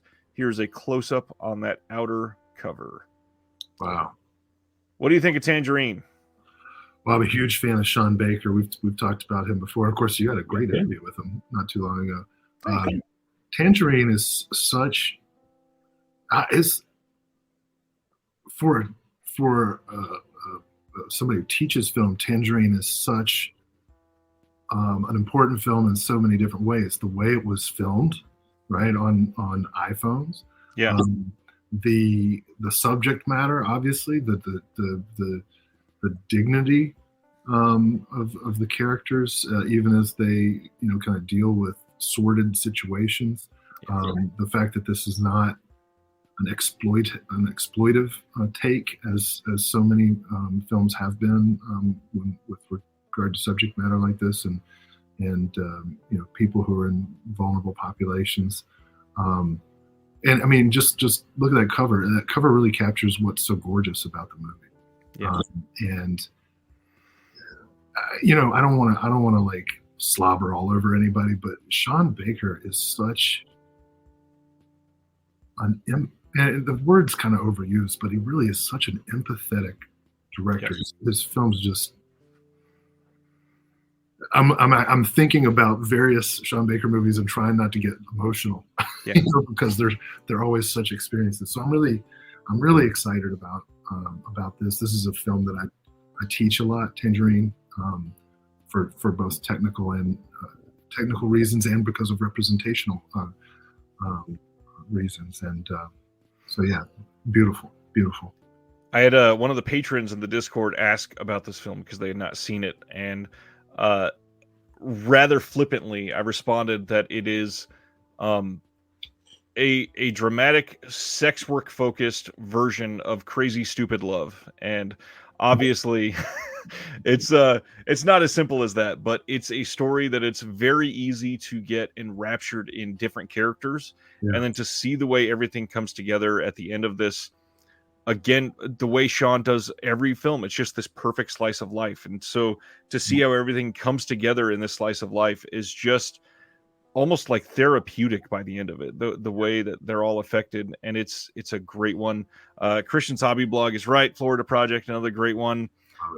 Obviously, Red Rocket is a great film. And then Takeout just got a beautiful release from Criterion. There are supposedly more releases of his coming to some boutiques here soon. Starlet, I would not be surprised to see that was his one that came out before Tangerine. And then he's got his one, I'm blanking on the name right now, but it was the one that came after Takeout, and that's most likely getting another release from somebody here soon. Moving to the next film is all the OCN releases. What a transition. So from representation in Tangerine, let's start talking about Bat Pussy. So in the previous segment, I came off as almost a good person. And now, let me tell you what I think about Bat Pussy. So the coolest thing about this has been out of print from AGFA for the last couple of years already. And they had been, obviously I interviewed the guys on here after They Live by Film had a great interview with them on their podcast. And on Bat Pussy, they had mentioned that they love this film. It's this curio piece. And then kind of recently, people are talking about that we got randomly in 2022 unearthed footage that is a part of this film. And they rescan the entire film, and this is going to include the new, the original long lost ending, and there's some new extras that they put on here, so they're really making it worth it for you. But also a brand new slipcover through OCN, and just to get the title back in print, this is a great thing. Yes, Stan, this is directed by unknown because nobody wanted to put their name on it, and this is one that is wild if you've never seen it, and probably not for everybody, but if you're into a lot of the old curio pieces from Something Weird and AGFA, you might like this one. Everything you love about the Adam West Batman series, minus everything that was good about the Adam West Batman series. This is a full. This listing is a full 2 minutes longer than the previously available. I cannot wait to see the content that they have discovered. Yeah, I saw this on VHS, Something Weird VHS tape a long time ago, and I still don't think I've recovered. Guess we'll have to do it again. That is Bat Pussy. Let's go to the next one. AGFA has 2 titles this month, interestingly enough. This one is The Black Crystal from 1991. Kind of an interesting slipcover here on this one. This says, inspired by the Matamoras cult murders and shot entirely on Super 8, The Black Crystal is an action horror hallucination that was filmed in the backwoods of Tucson, Arizona. The story follows Will as he and his yellow Trans Am encounter a gang of satanic cultists led by the evil Daniel. Surviving the ordeal, Will meets up with Daphne, a goth witch with a power channeler called the Black Crystal that might hold the key to the underworld. Awash with kickboxing dads, dollar store bloodshed, and a killer synthesizer score, this is an imaginative and ambitious homemade fun bomb that has been missing in action since its original VHS release. AGFA presents the Black Crystal on disc for the first time ever. This is from the original 3/4 inch tape master with enough extras to fill Daniel's satanic shed. So let's get some commentary with the director, interviews with the director and the actor Mark Lang, the original home video trailer, shorts by the director, and then the bonus movie, The Black Crystal, the original VHS version. So I can watch it again. Oh, man, this is, scenarios like this are when I was about, 11, 12, 13. These are the kinds of scenarios I would imagine that I wanted my life to be like. Like, oh man, if I could just Get meet, kidnapped by a goth witch. yeah, just drive off to the southwest and have adventures. So this looks cool. This looks like a decent release. Next up, from Saturn's Core, we are getting Damselvis, Daughter of Helvis. This is the slipcover on this one. This one is interesting. I don't even know. Like, the synopsis on this is wild. While delivering an apocalyptic message to his sect, the unearthly Black Jesus orders his leather-clad biker converts to destroy the pagan mistress Damselvis before she can raise her father, the fabled rock and roll deity Helvis, from the dead. When a sheltered country schoolgirl named Isla M is nearly butchered by Black Jesus' murderous disciple Candy, she is miraculously reborn as the fringe-adorned Harley-riding Damselvis, who promptly embarks on a pilgrimage to Memphis, of course, spreading the gospel along the way by disseminating Helvis records to a burgeoning and ardent congregation of fans. Once Helvis is resurrected from his pyramid tomb, he must confront the monstrous Wolfman in a final battle to the death to determine the religious rites for the new millennial. So this is like the example screenplay in books about how to write screenplays. I think. Wow. Well, there's a lot in there. And okay.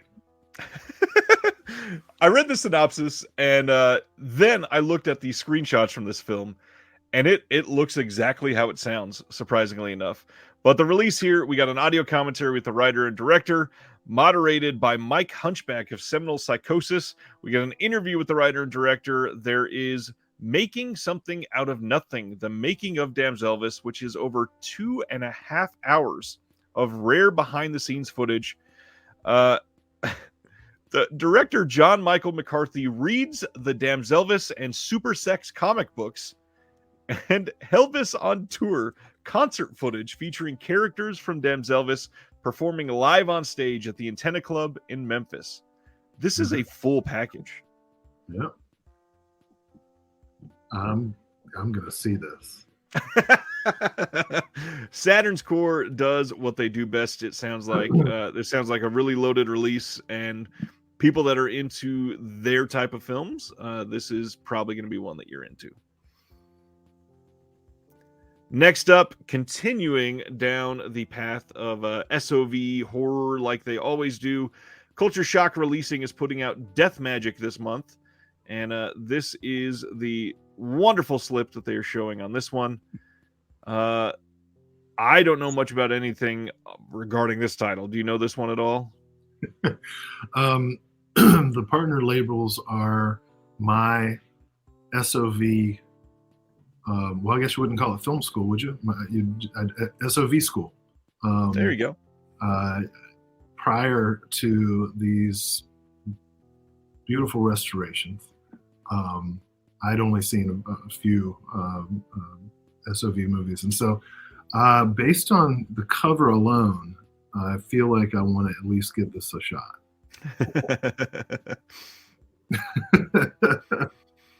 Yeah. The best thing about this, let's see, I believe it was. Is this in here, or did I read it elsewhere when I was looking this one up? Let me just read this real quick. Pal Davidson and his magician friends are tired of working under Donald Graham. Off to a great start. They want to get into some serious magic, some necromancy. Pal has computed the perfect time to summon a spirit. In an abandoned pueblo outside of town, they perform their spell and unwittingly unleash Aaron Parker, a murderous Civil War major, to Okay. fulfill his dying curse, to kill the descendants of every person who condemned him to death by hanging in 1875. I mean, that sounds ripped like straight out of a cartoon or something, and I'm intrigued at the very least. Very much. Next one is Utopia putting out Freak Scene from 2020. This is all about Dinosaur Jr., which is, of course, one of the most influential bands in history. Neat looking slip. Utopia does great releases like these. This has a director commentary, some interviews, New York premiere Q&A with the director and Jay Mashish, and green band trailer, red band trailer, and that's it. Cool. I'm a really big Dinosaur Jr. fan. I actually saw them back in May of this year. I've seen them, I think, 3 times. Wow. And I've seen Jay Mascis solo once. Love it. So I'm really excited to see this. Love the one of the tours I saw them on before they played. Henry Rollins came out and interviewed them on stage. Before they did the show, that was the opening act, was the interview with Henry Rollins. Interesting. So, yeah, this is going to be really cool. Very excited. I love the musical documentaries that they've been putting out. Just fantastic. Yeah, ETR Media and Utopia both kind of been killing the doc scene. Yeah. And I knew I was going to say Jay Mascis' name wrong. I totally forgot how to say it, but it is Mascis. Thank you. Well, next one. Go ahead. I bet a lot of times when he says it, it sounds like Mascis. And I think that's probably why I thought that. Altered Innocence is putting out Dressed in Blue from 1983. I have, like this is about to say, never heard of this, but this was one of the ones that I knew I absolutely had to get this month.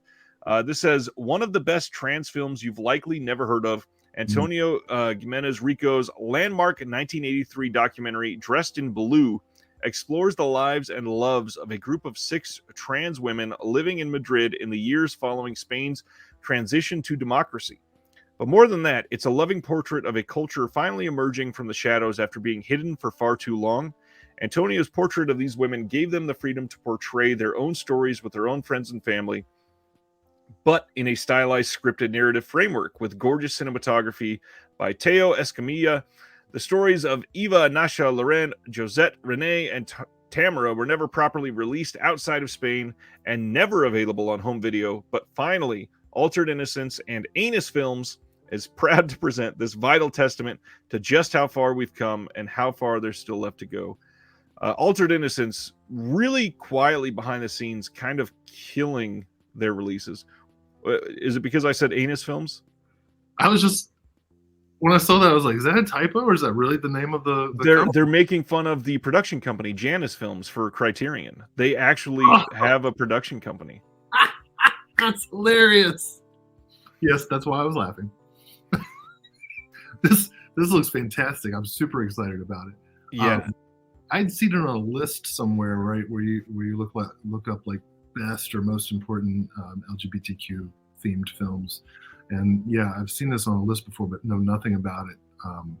That description sounds super compelling, though. Yep. Lots of special features on here, including Dressed in Blue at 40, a conversation about trans cinema with film historian Elizabeth Purcell, Cool. trans film critics, filmmaker and researcher Francis Arpaia, and porn performer Carta Monir, which is almost 70 minutes long. And then there's a 16-page booklet with new essays and a new trailer and some other trailers. But Altered Innocence, all the time, just releasing super important films. Yeah. Next up, we are getting Lieutenant Jangles from Enjoy the Ride Records. This is the second Blu-ray release of this film in the U.S. This also came out from Scream Team Releasing. This is a Ozploitation themed film from 2018, and it's made to look like it's set in the 1980s. Comedy on this is pretty good. It's a decent movie. It's an odd choice for them to put this out, but So you've seen this? I have. It's not terrible. Okay. They should give that as a pull quote on the. It was not what I expected, and I think that might have colored my opinion a bit. I probably should watch it again. Even then, when I watched it, I didn't hate it. It was far from bad. But yeah, Scream Team Releasing put it out. In fact, I think I get it. Here's that release, and it's oh, look at that. There's some autographs on there. Yeah, this one it does not have all of the same stuff on here. So this one has the making of doc, deleted extended scenes, bloopers, trailers. It looks like they've got a couple extra little things on this release, and this will get a lot more eyes on the film, which is always a good thing. I don't think I showed the back of the slip, did I? There's the back of that one. And continuing on, Pirates from Gunpowder and Sky. This is from the year 2021. Going back to Y2K. I have not seen this film. Have you seen this one? I've not even heard of it. No, I read a little bit about it, but not much. Just like, this is a film that exists, and here's a synopsis. So this will be a chance to check it out. You know? I don't know. Yeah. The storyline is kind of like, but those kinds of things can be compelling. The trying to get to the party stories. We've seen some of those in the past. So yeah, cool. Yeah, this one it doesn't immediately come out as compelling to me, but certainly one that sounds like something that I might enjoy. I'll take a look at this eventually. One of the big ones from this month, Canadian International Pictures is putting out The Rainbow Boys from 1973. This is a 50th anniversary special edition, and the big thing with this one is it is strictly limited. This is not going to be available anywhere else, not from Grindhouse Video, not from Diabolic or Orbit, and there will be no standard edition. So once this sells out, it is gone. And in a huge picture on the front here, you got Donald Pleasance, which a lot of people want his stuff. So if you are into it, you may want to pick it up sooner than later.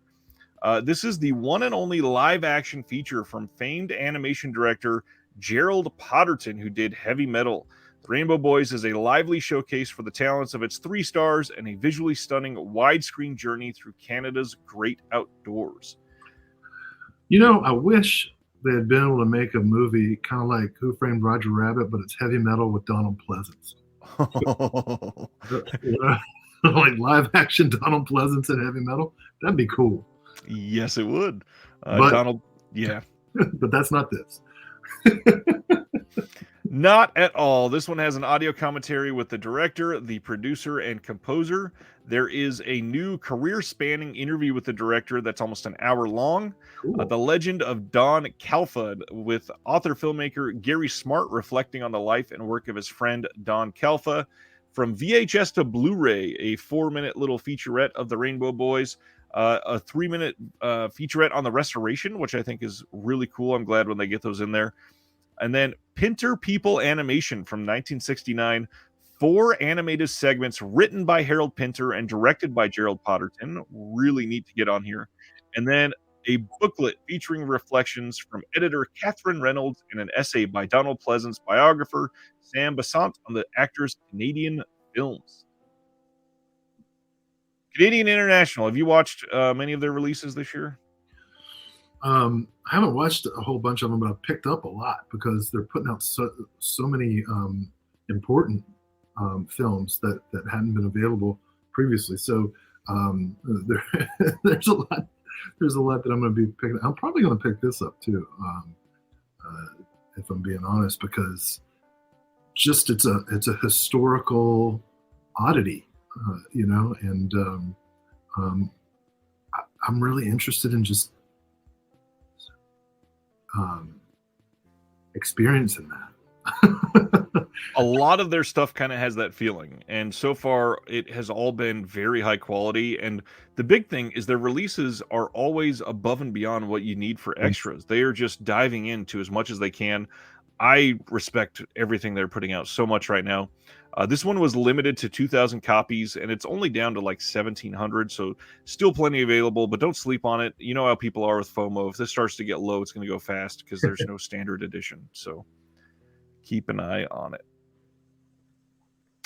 Next up is the next one from VHS Hitfest with Dan Kinham was on here previously. Gave a little hint about this one. Satan's Menagerie from 2001. 5 creatures of darkness come together for a one-of-a-kind gathering, their fates intertwined in the resurrection of a demon god. What kind of carnage will ensue when these children of the night unite? Fantastic. Audio commentary, making of documentary, bonus features, music video, and a still gallery will make this a strong release. And so far, their stuff has been wild. Yeah. I'm definitely going to see this. I'm very appreciative of what VH Fest is doing.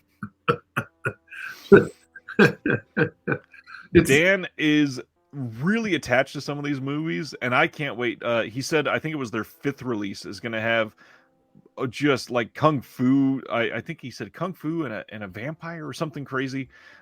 Yeah, they're putting out some just crazy stuff. Oh, wow. Yeah, and what a succinct and compelling a synopsis. Yes. And talk about a great elevator pitch, right? We're going to get these. It's going to be a very talky movie. It's about these characters interacting and really discovering who they are.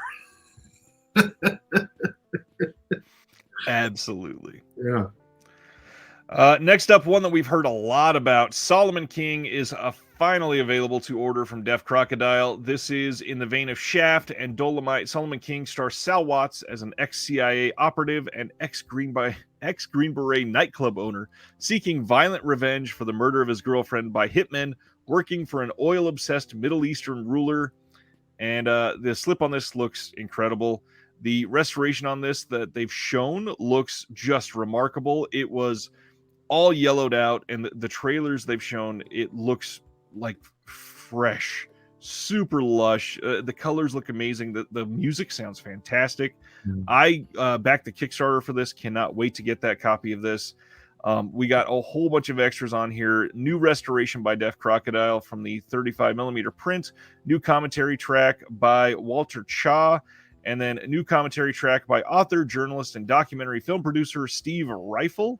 Then there's also a 3-part video interview with Belinda Burton Watts, who is the widow of Sal Watts. New booklet essay. There is some other extras on here and just some incredible stuff, like the reproduction of the original Solomon King press book. I love when companies do stuff like that. See the old 1970s pitches that they would put in newspapers and magazines. There's some great stuff on this. Yeah. Like you, I've been really excited to see this. This is kind of a lost or a previously lost title. When I first saw the picture, though, I was like, the cover design looks very similar to the Inspector Ike. It's the same artist, I believe. Which threw me for a second, but this is cool, and it's got its own charm. The cover design. So yep. Several of them, in fact. There is a great time to throw out another recommendation because Inspector Ike was freaking amazing. So if you have not checked out Factory 25's Inspector Ike release, it is great and even includes a recipe for you to cook that's inside the book. Next up, Silvio from 2017 is coming from Music Box Films. These are the guys that put out, what was Strawberry Mansion earlier this year. And this is the same director. This is based on a series. I never thought I was going to say this sentence in my life. Based on a series of avant-garde vines by creator Albert Burney. Silvio is the story of Baltimore-based gorilla Silvio Bernardi's rise and fall from local TV fame. Silvio's droll 9 to 5 is interrupted when he is sent to collect the debt of a small talk show producer and is mistaken for a juggling guest. The fallout of Silvio's clumsy juggling is not just broken vases. The viewers fall in love with Silvio's chaotic and destructive ape persona. As a result, Silvio's personal preferences for tender puppetry and delicate stop motion are put at direct odds with the character he finds himself playing for his human viewers. As Silvio's identity crisis mounts, fantasy and reality poetically blur to reveal that he has been fighting the beast image for years. Silvio is a downright lovely and absurdist cult classic that speaks to anyone who fails to live out their stereotype. Interesting pitch on this one. Well, I don't blame the filmmakers, but I always get suspicious when I see copy that refers to a film as a cult classic when it's only 5 years old. But okay, all right. Not only that, I did not love Strawberry Mansion. I thought it was good, not great, but I definitely could see the potential from the filmmaker there. Yeah, and this does sound, most of the time these days when the young people say cult classic, the cult means just it's a weird movie, right? Yeah. So clearly this is a weird movie. I think we can agree on that sight unseen. Yeah, just by looking at the slip, absolutely. So probably worth a check out for me. Yeah. And next, I believe this is the last actual film release. We are getting Uncle Kent 2 from Factory 25. In a desperate search to create a follow-up to Joe Swanberg's 2011 film Uncle Kent, Kent Osborne travels to a comic book convention in San Diego where he loses his mind and confronts the end of the world. Reuniting in the Grimsland 2 of indie sequels, Joe Swanberg, Jennifer Prediger, and Tipper Newton return in a surrealist look into Osborne's madness. Written by Osborne and passing the director's torch over to Todd Rohal, Uncle Kent 2 plays out like an absurdist successor that bends the rules of sequels and the minds of the audience. All right. Well, this sounds like a cult classic. A little bit more, yes, especially because one of the people that it lists as starring in the film, I will highlight here, is Weird Al Yankovic. Oh, hey, that guy's having a moment. He's had a moment for the last 40 years of my life, and I'm not even 40. I think he's going to make it. I've never heard of Uncle Kent. I'm taken aback by this entire thing, first of all. Yeah, this was an aspect of Joe Swanberg's life that I was unfamiliar with. I love the slip, though. I love that you can see the front of this and then the actual picture from behind. Yeah. Really, really nice setup. Got a whole bunch of extras on this. Short films, bonus films curated by Todd Rohal and Kent Osborne. There is a feature-length Spanish-language remake of Joe Swanberg's mumblecore classic Hannah Takes the Stairs. Okay. There's a commentary, of course, and then a music video. Booklet includes essays by a few people, and then a comic adaptation of Uncle Kent 2 by Kent Osborne, the unabridged shooting script by Kent Osborne and Todd Rohal, poster pullouts for Uncle Kent 2, and the yet-to-be-produced sequels. This sounds wild. Yeah, that's a definite. And Factory 25 has kind of been introducing some of my favorites over the last year. Really enjoying a lot of what they've been putting out. All right. Then we got a whole bunch of new merch uploaded to the site today. We got Canadian International Pictures shirt, some Deaf Crocodile pins here with their logo and Solomon King. We got some Factory 25 VHS socks. We got a bunch of In the Soup pins. This Steve Buscemi here, really looking like Macaulay Culkin. Speaking of Inspector Ike, they got the original soundtrack on cassette. Canny releasing, putting out a pair of socks with their logo there. And then we just talked about Lieutenant Jangles. They're putting out the soundtrack. And what I remember, the music is pretty decent. I'm sure that's a nice vinyl soundtrack. And that's not even all. Lux Eterna, we were just talking about Gaspar Noé. They're putting out a big box VHS release of that, and I don't know if that's sold out or not yet. It looks like it has not. There are still 19 of those left in stock as of this moment. Those seem to go pretty quickly on the site when they do go up. Screen print from Solomon King looks really nice. VHS Hitfest put this up today. The bloody horror that made me puke on Aunt Gertrude on VHS, and this sold out almost immediately, and it had 50 copies. Oh my God. Uncle Kent 2 also available as a paperback book, which is supposedly quite a bit different than the film and something worth reading from what I read about online today. Nobody saw the first one, so he's back for a second. And then the Utopia film, We're All Going to the World's Fair, is released on VHS today as well. Ruben in the Soup is good. Definitely need to give that one a watch. It's a great movie. Any of the merch that you want to highlight or talk on at all? Yeah.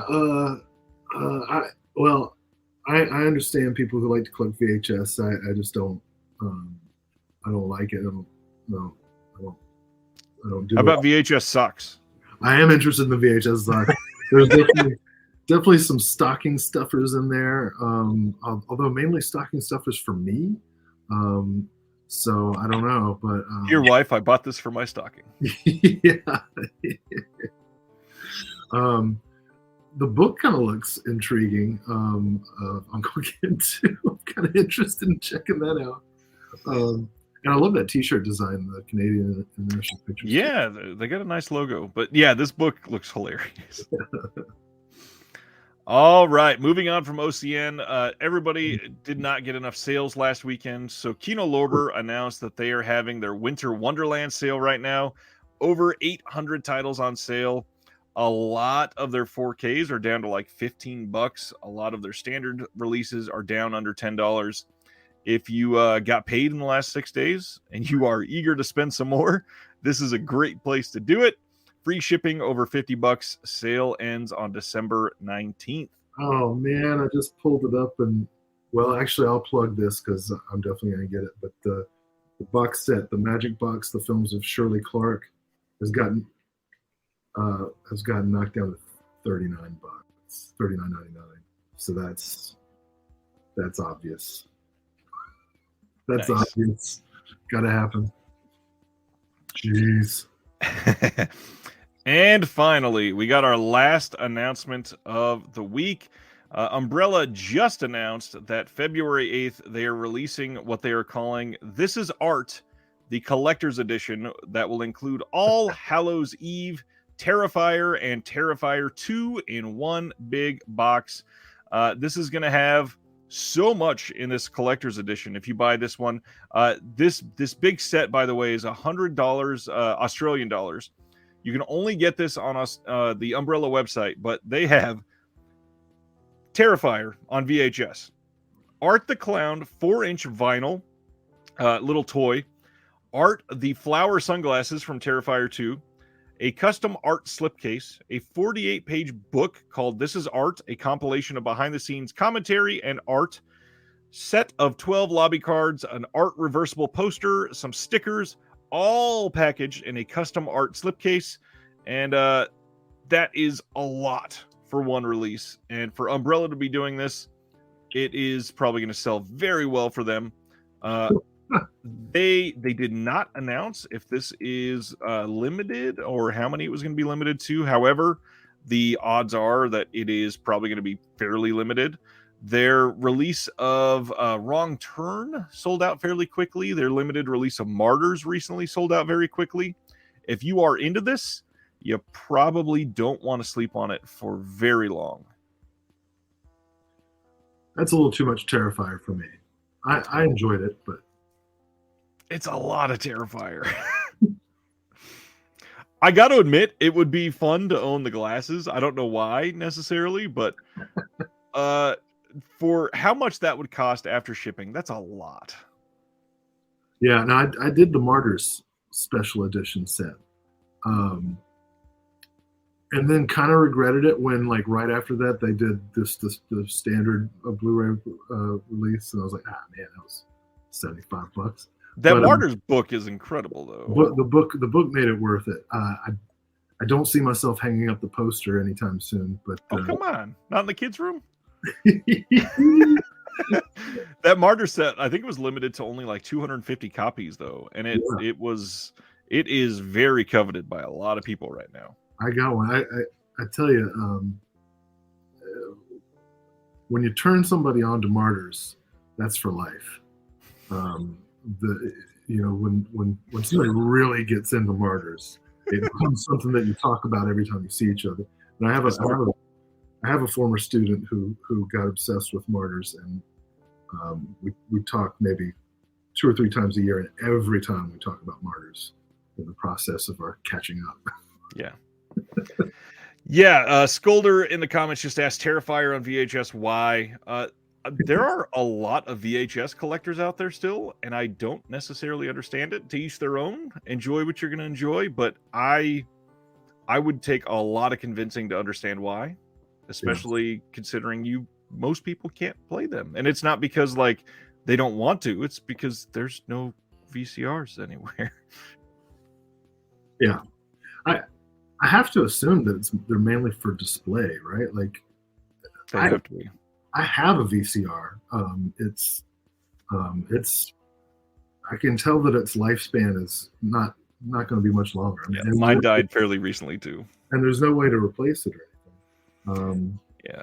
So what you end up doing is you take your VHS to some company that transfers the contents on DVD for you. This is true. Real quickly, we're going to go through what is releasing next week in case you forgot. Pulp Fiction coming out on 4K next week. Black Christmas 4K from Scream Factory. Shawscope Volume 2 officially releases next week. Adaptation 4K with Nicolas Cage and Meryl Streep. The 48 Hours and Another 48 Hours coming on 4K from Paramount. They've got the double pack and each film by itself just in case. Clerks 3 coming out next week, and if you're really into the steelbooks, the Best Buy exclusive steelbook is the only way to get that film on 4K right now, unless you go digital. Warner Archive putting out Attack of the 50-Foot Woman and The Night of the Iguana. Mad God, the Shudder film from Phil Tippett, is coming out next week on a steelbook. VCI's first 4K is shipping now. Children Shouldn't Play with Dead Things. Creepshow Season 3 from RLJE. Criterion's first December release, Michael Haneke, the trilogy that they're putting out, that nice box set. The Warrior Steelbook, which is still just the director's cut. Let's see. Tommy Boy Steelbook, which is still the same as before. Better Off Dead, nothing new there. Ip Man 3 from Wellgo on 4K. Nightmare at Noon from Arrow Video. The Leech from Arrow Video. Pretty strong first week here in December. And then The Ballad of the Sad Cafe from Cohen Media, like we just talked about. And that's pretty much it. Anything super exciting next week that you either are getting in or have already got in, something that you're really looking forward to? Well, a double shot of Bob Clark with Black Christmas and Children Shouldn't Play with Dead Things. Love Bob Clark. Really interesting filmmaker. I hope one day we'll get a 4K of Death Dream. Yeah. I'm pretty excited about The Night of the Iguana, the Tennessee Williams adaptation. It's a flawed movie, but when I say that, I don't really know what I mean. You know, you watch it and you're like, I feel like there's something not quite doing it for me, but it's still a really compelling movie. I mean, you got Ava Gardner, Richard Burton, and it's Tennessee Williams, so hysteria ensues. So that's kind of fun. I'm a little pissed because I just got Blu-rays of the 48 Hours films, and then it's another one of those turnaround. I'm going to get the Shawscope, but I'm going to have to wait till it's marked down a little bit. Yeah, it is a little pricey for the second one off right off the street. Yeah, no interest whatsoever in Pulp Fiction. So this I don't know if this is going to drop any cred or anything. I've seen Pulp Fiction so many times that not once did I feel compelled to buy it on Blu-ray yet, because there was no ever like great release. So the 4K got announced. I was like, oh, thank God. I can just skip a format, not feel bad about upgrading, and go from my okay DVD to this pretty decent 4K. All right. The next hour or 12, we're going to be talking about some movie stuff. First off, we wanted to talk about a director tonight. And we've been talking a lot about Dario Argento lately with, he got a new film coming out this year. He's starred in a film this year. He has been reevaluated over the last few years with all of his 4Ks coming from Synapse and Arrow, and now Severin. And there's just so much Argento going on. So what we were going to do is talk about 5 favorites from Argento. And then Will was going to talk about good things about 5 of his least favorites from Argento. So why don't we go your 5th least favorite first and talk about some good stuff on it. And then we'll go to my 5th favorite. We'll talk about that one. Okay. So I don't think any of the ones in my like lower rankings will surprise anybody. There might be some who would quibble with maybe the lower tiers of the bottom 5, but I want to emphasize that even the movies that I think are his least good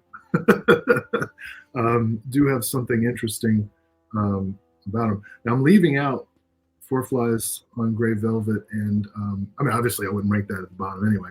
But 5 Days in Milan, because those are going to be coming out. I'm really excited. I do have a Blu-ray of what's the company? Shameless, and it's okay, but it's not what we're about to get from Seven. So I can't wait to see that film again, and 5 Days in Milan for the first time. So, all right, my 5th least favorite would be, why would you want to listen to Quentin Tarantino talk? Well, maybe it would commentary by somebody else. Might be interesting. Oh, they should get me to do the commentary on the Tarantino movies. I'll tell you some shit. Anyway, so my number 5 least favorite is one that I'm kind of surprised it's in my least favorite, but I looked at his full filmography and I was like, yeah, this is perfectly where I'll put it. And that's The Phantom of the Opera, which just doesn't quite hold together. And not that you're really expecting Argento films to hold together narratively, but it doesn't really hold together thematically or stylistically either, in most ways. But I do think that stylistically it has a lot of beautiful sequences. It has Julian Sands being really strange and talking to rats. Asia Argento, I think, is quite lovely in her role. Lovely both in terms of being lovely, but her character is just kind of interesting. So the look of it is a real departure for Argento, and I think that is interesting. Do you agree that this was the first film that showed the major decline for Argento? Because a lot of people classify Stendhal Syndrome as his last, pretty great film. I don't like to think in terms of decline. Let's just say eras then. This was the second Argento era. It is. Well, I'd say the 80s were definitely another era too. So we can call this the third era. I mean, not to sound ageist, but it is true that directing, especially directing the strenuous kind of productions that these are, gets harder the older you get. The energy level just for most people. But he stayed productive even as his budgets shrank. I mean, he wasn't getting the same kind of resources that he got earlier. I definitely think Phantom of the Opera is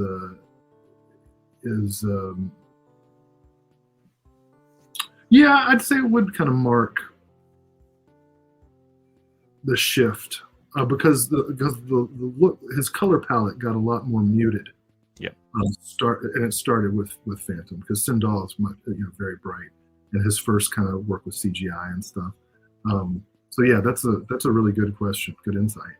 Um, it's very gauzy, a lot of flowing fabric and stuff. It's so I that's what else that's what I think there is to like about Failure. Yeah, it got more muted, but the cinematography is still there. He's obviously still got a great talent at what he's doing, but certainly not up to snuff with the earlier stuff. And speaking of the earlier stuff, we're going to go to the start of his first era because it's the start of his career. My fifth, I have The Bird with the Crystal Plumage.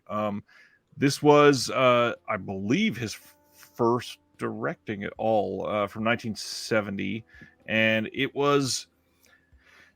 it's one of those films that first off, it's the first of the not related at all but loosely related animal trilogy, and it's one that people really attached to at that time because it was innovative. It was something new. It was something stylistic that they could really see this touch, and it had this like tangible style to it with a real personality, and I love it. I think that there's a lot of great aspects of it. You can tell what he is going to evolve into here because a lot of it exists in maybe smaller aspects, and it's still not necessarily a masterwork, but it's still a really great piece of cinematography and just overall great pacing and just a good story. But it laid the steps for a lot of the tropes that we all know now. So I think it definitely deserves at least that type of a mention.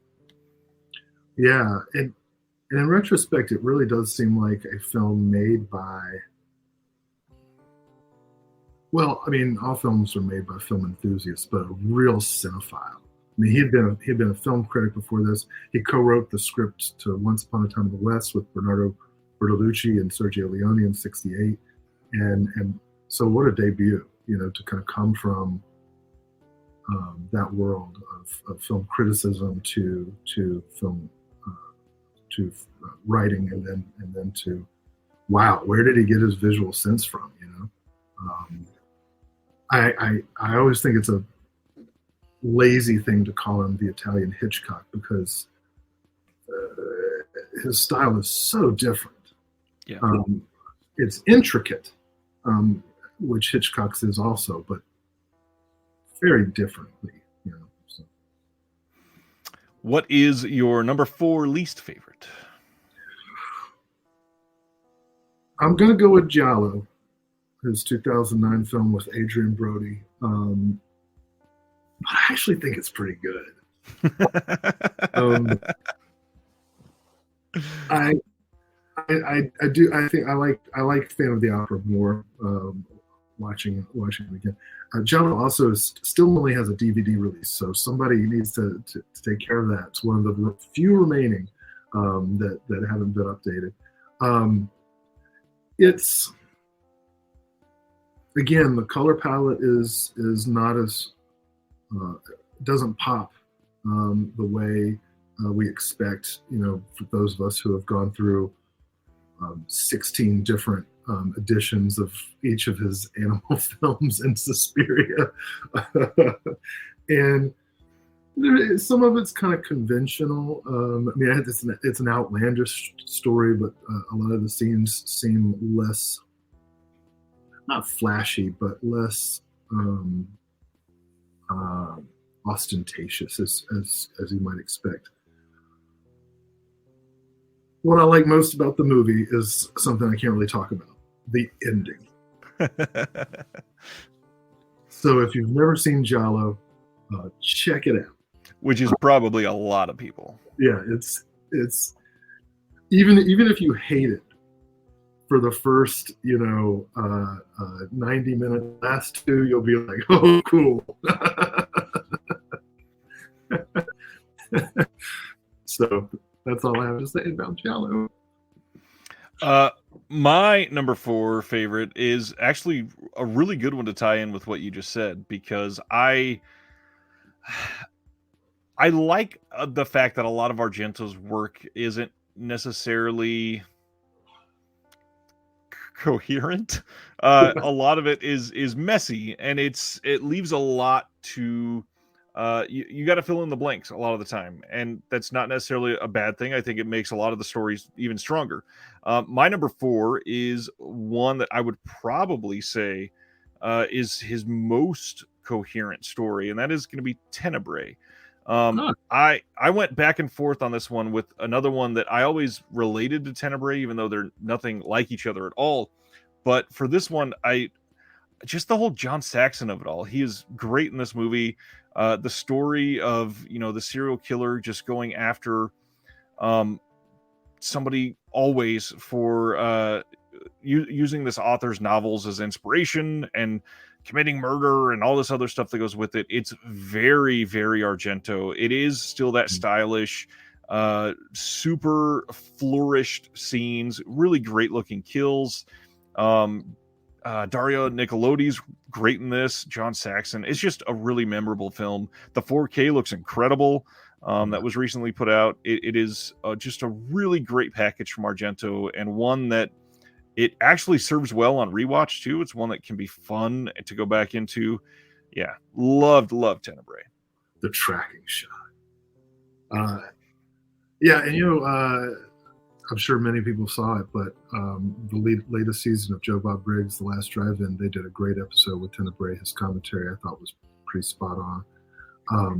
And let's do it now and at the end. We really need to shout out Synapse Films for their restorations, Severin as well, and Vinegar Syndrome, of course, did one with Trauma. And then Arrow, they worked closely with Synapse too. Got to throw those out there. And Arrow's releases, of course. Arrow and Synapse especially. I mean, they've done those titles and just gorgeous additions. We were very lucky. Anything else on Tenebrae that I failed to mention that you want to highlight? No, I thought you're spot on with it being the most coherent, which is such a funny word to use for an Argento film because it's still way out there, right? And confident in its style. It's just there's stuff in there that Brian De Palma couldn't have pulled off, I don't think, or he wouldn't have done it in his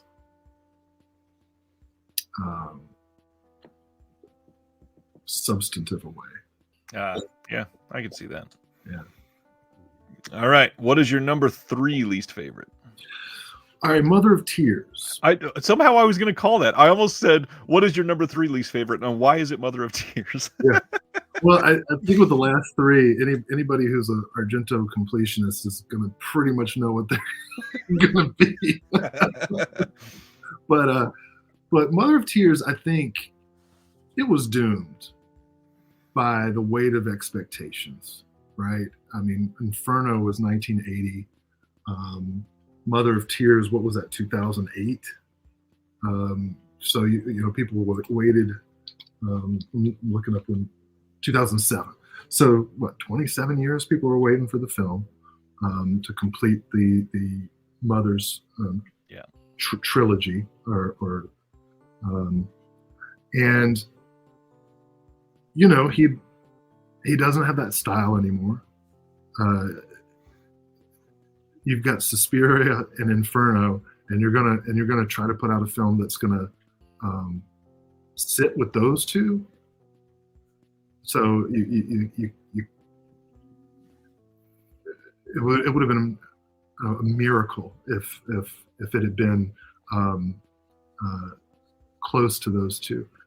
It was not even close to. So its problem is it's incoherent in a really unsuccessful way.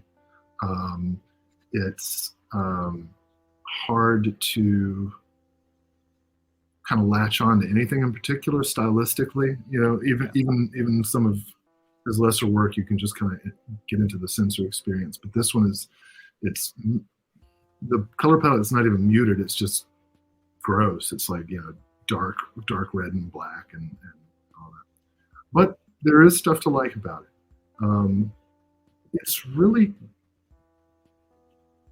strange to see the end of the world happening, but in a really localized spot while everything else seems to be normal.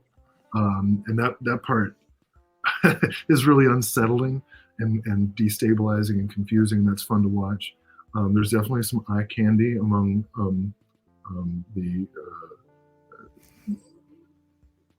the performer playing the mother of tears. And there's some pretty gory moments that kind of come out of nowhere. So those are the things I would say. I had to search a little bit for that one. it's not so good. I love the kismet that we have tonight, because on top of this, my number 3 aligns perfectly with yours, and it's probably going to piss some people off in the comments. My number 3 is Suspiria. It's not my number 1 for Argento, but first of all, logging off now. Yeah, viewers crash. First of all, it's Argento, like one of the people that love the type of movies we all love. It's one of the best. Obviously, his top 5 is head and shoulders above a lot of others' top 10, no matter what. So these are all great. I adore Suspiria. I just saw it live with Goblin playing it in a theater, and it is a great, stylish, loud, colorful, beautiful movie that is acted real well with Jessica Harper, obviously, and is done in a way that is, again, a little incoherent at times, but that is probably, this is one of the better films that actually suits from the incoherence a little bit, because it makes you really wonder, like, what the hell is going on here. It is just this unnerving, like, what is possibly about to go down in this building, and it's gorgeous to look at. I mean, everybody's talked about Suspiria to death. There's not much to say here. I will throw out one more thing, though. We were talking about Synapse. The 4K they did on this film is maybe the best color-looking 4K to date. It is gorgeous. It is bright. It is lush. It has this genuine texture that is just ridiculous. It looks so great on 4K. And if you are even thinking of diving into the format, or you're already in the format and you don't have it yet, oh my God, you need this 4K. It is so worth it. So jealous that you got to see it with Goblin playing live. That's amazing. Sidebar, since we're talking about VHS earlier. Okay, VHS collectors, this is why VHS is nothing to be nostalgic about, because of what it did to filmmakers like Dario Argento, cutting up their films and sucking all the vitality out of them. How can you watch Suspiria without the color, without the sound, turned up loud? Filmmakers like that need, Cannibal Camp Out, Cannibal Hookers, things like that were shot on video, that's for VHS. Yep. Go ahead and put those in your collection. Dario Argento needs 4K. It's absolutely worth it. Before we go into our top 2 on both, we got a couple questions. Okay. Sam says, speaking of Argento, I've not seen the Argento cut of Dawn of the Dead. How does it stack up against the theatrical cut? You want to take that one? I don't remember. I don't remember the visual aspect. The big thing for me is they got Goblin to do the score. Right. The score is the main change for me. Obviously, it's a lot. It's about 30 minutes shorter, right? A lot of the character scenes or dialogue scenes are cut. Yeah, a lot less exposition.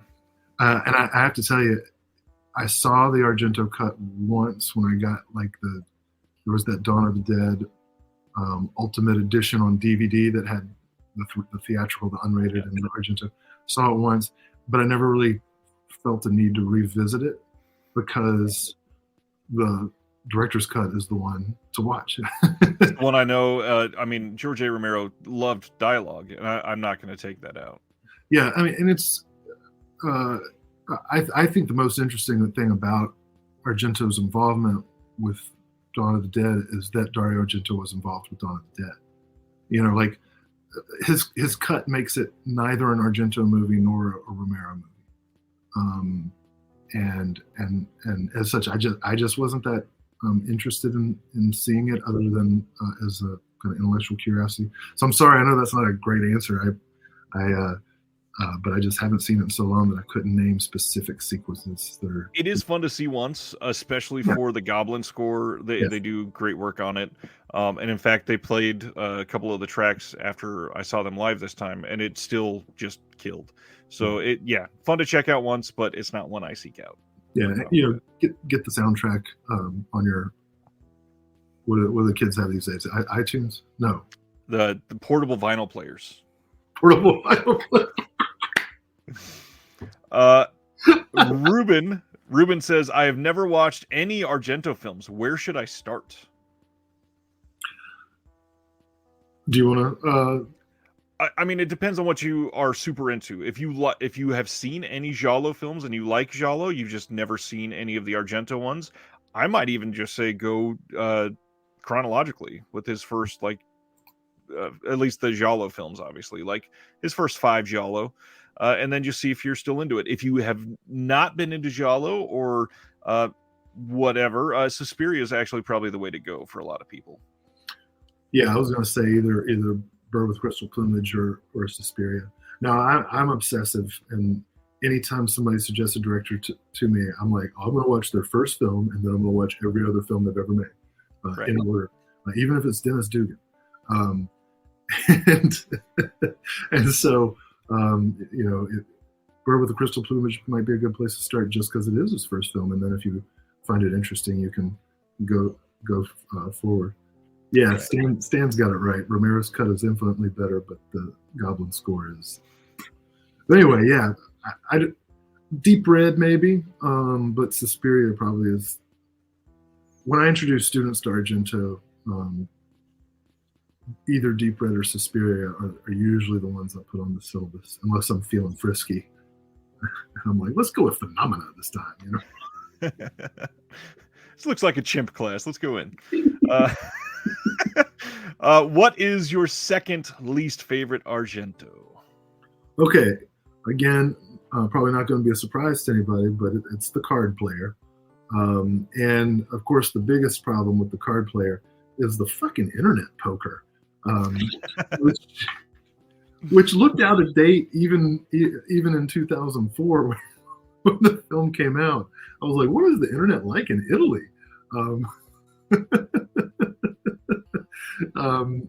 The internet poker game, which is so important. Well, actually, it isn't even that important to the plot. Not really. So it's like, why? It's just so silly looking, and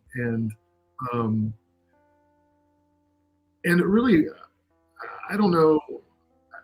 I go back and forth, right? Because the internet poker game that the killer uses as the conceit to mess with the police investigators and to kill people doesn't leave. It's a game that is completely random, and so the players don't get to make any decisions, right? And that takes a lot of the possibility for dramatic tension out, because you're just to play, you just sit there and stare at the screen and wait for the cards to be turned over and see who won. So that just does not work for me. On the other hand, you could argue, well, this is how fate works, or this is how, or not even fate, but this is how the randomness, the chaos of the universe works. Right. You have no agency. So, you can look at it either way. I do think that the climactic sequence on the train tracks is pretty tight. I really enjoy that. There's a great scene of exhuming a corpse and having its gases explode. That is probably the single most memorable part of the movie. Um, and so, yeah, those bits are what I would recommend about the card player. The card player. Yeah, this is one that obviously gets scorned by a lot of people, but it's got its fans too. It's Mm. Argento, so it's still got a lot of people that like it. My number two, we actually just talked about a lot, and I didn't want to reveal that this was number two yet, but um, Deep Red. Deep Red, first of all, incredible on 4K. Again, really great restoration, but this movie is, for me, this is like the de facto Argento when it comes to like straightforward giallo horror. This is the film that really goes all in on some of the weirdness. It's got some of the best like iconic shots for Argento. Um, I like a lot of the music with this one. It is so well done. If I remember right, I think this is is this the one that no, never mind. This can't be. That was going to be a stupid statement. I'll keep that one tight to the vest. This one is one that is, again, fairly straightforward, kind of like Tenebrae, but also it goes weird and random in a bunch of other situations. So not really the same at all. Deep Red is just kind of a unique thing in his filmography. It's a hard one to talk about without spoiling a lot of things. So for a lot of people that haven't seen it, I would just say, this is to me, if you were just looking for like straightforward horror, this might be the one I would say to dive into. Yeah, it's a lot of fun. It is. And that fucking doll, dude. Yeah, Jigsaw's got nothing on that doll. Yeah. Oh man. Yeah. Yeah, Deep Red is great though. Yeah, and students really respond to that one in ways that surprise me. Like I always think, I'm looking at people in the audience for class, and when people sign up for cult films, they really don't know what they're getting into, because my cult films, I do not mean Big Lebowski, which is a great movie, but it ain't my syllabus, So Deep Red is usually my students' first exposure to Giallo, and to Argento, and to subtitles, and I'm always pleasantly surprised how much they like it and how much they pick out of it, like the homoerotic elements and some of the problematic nature of some of the representation, but some of the interesting nature of the representation as well. So yeah, that's a definite top five. It's a classic. Yeah, it absolutely has to be in the top five, I think. Yeah. All right, we are down to your least favorite Argento film. Yeah, so Tanoba. Well, okay, actually, I should say this beforehand. We talked about this era of Argento being his less good period, but it's also a time that produced Sleepless, which is awesome. Do You Like Hitchcock, which is another one, a TV movie he did, another one that needs a Blu-ray restoration, which is really, really good. And it's 2 episodes of Masters of Horror, Peltz and Jennifer, which are both they're two of the strong, and they're 2 of the strongest episodes of that whole series. Yeah. That being said, this is also the era that produced Dracula 3D, and I think of all the people I've ever discussed Dracula 3D with, the most generous assessment has been people just going, I really wanted to like it. I was so excited about it. Argento doing 3D. So the worst part of the movie is the 3D, right? The praying mantis thing. and it's really it's a unique Dracula story in that can you call it a story? I'm not sure, but that's not necessarily an insult in an Argento movie. It just nothing about it really works. Um, what good to say about it? Well, Rutger Hauer, but also Rutger Hauer is one of the downsides of the movie because he's really not doing doing his best work. But it's still Rutger Hauer as Dracula. It's the only time you'll see Rutger Hauer as Dracula. Let's see. What I am blissfully ignorant of Argento's Dracula 3D. I'm not suggesting you should see it. But I am just like Stan. I still have never seen this. okay, so what good can I say about it? The dresses, the gowns, are, I wouldn't say they're period accurate, but they're they could be in a Hammer movie, I guess. Uh, I've been thinking about this all show. Like, what good can I say about the 3D? It's a disappointment. I think like Argento did better 3D effects in 2D. In Phantom of the Opera, there's a great impalement scene that jumps out of the screen. He just did not have the budget or the technicians to do this, and it screws everything up. That being said, okay, some of the sets are pretty cool. There's some. It's rough for an Argento film when the first thing that you're thinking about is the costume design. It's bad, y'all. I try. Ryan, I so respect you. You actually have changed the way I approach films with your mantra. Every film is someone's favorite film. However, tonight I'm going to defy you and say that Dracula 3D is no one's favorite film on the face of this earth. I bet for at least a few days it was Argento's favorite. I don't know, man. you watch it and tell me what you think. That's a good question. My number one, thankfully, I'm going to pivot away from Dracula 3D quickly, is I think the movie, not necessarily color-wise, which Argento is really known for, but I think the most visually stunning film of Argento's, which I really hope people come together and get this out on 4K soon, because I cannot wait to see a 4K disc of this. But my number one, I've mentioned on the show quite a few times, is Opera. Opera has some of the most intriguing visual aspects. It has some really great acting, some great sound design in this film. The story itself, like the fact that the star of an opera gets mowed down by a car, so somebody else has to jump in, and the whole Macbeth curse coming in and taking people out surrounding this star. But then in the actual production of the film, Argento for a while thought that the Macbeth curse was coming for him, because I think they had somebody that was making the film died during the production, and they had a couple other small accidents.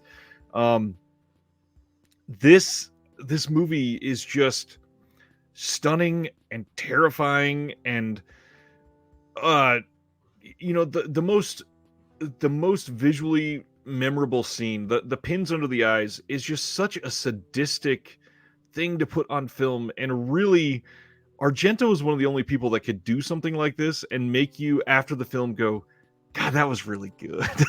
Like it is such a beautiful set piece. It is one of the more like believable type stories.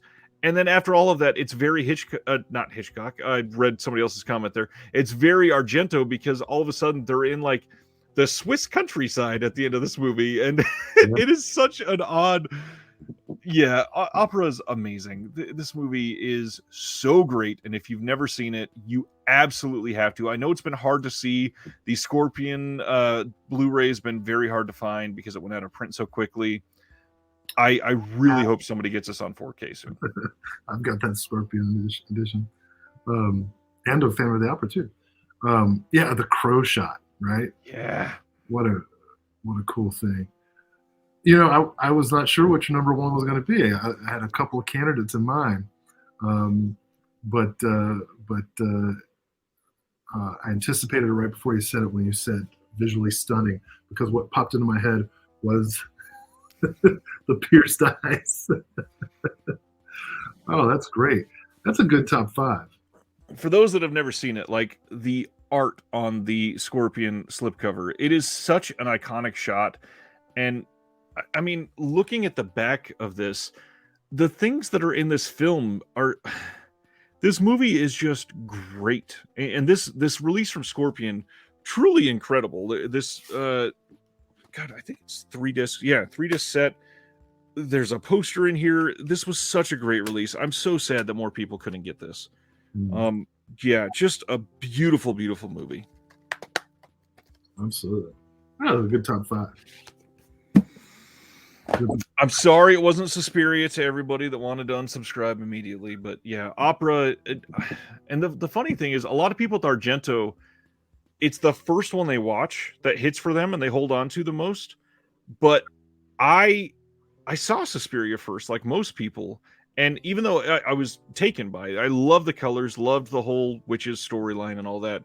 Something about Opera when it came on, and I just connected to it. And I don't know if it's the whole musical aspect of it, which Argento has in a few of his films, but this movie is just, it is such a, like, it's a storyline that really draws you in. Yeah. Yeah. No, I think that's a legit number 1. Good. Yeah. Good. I won't be unsubscribing.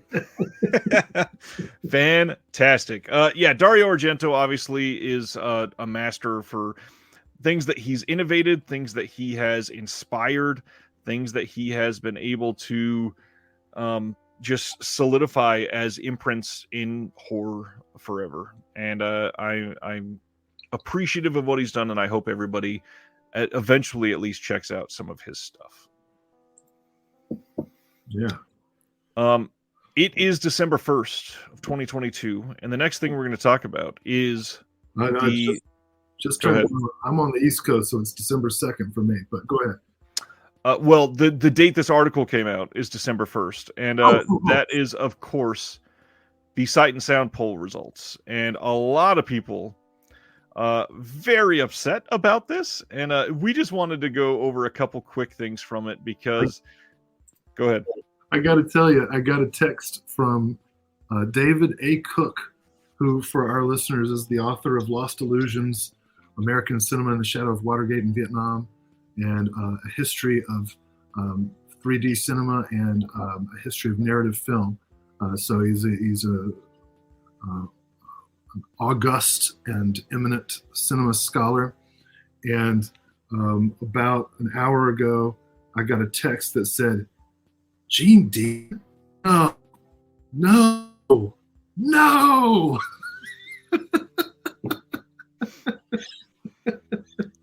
That's hilarious.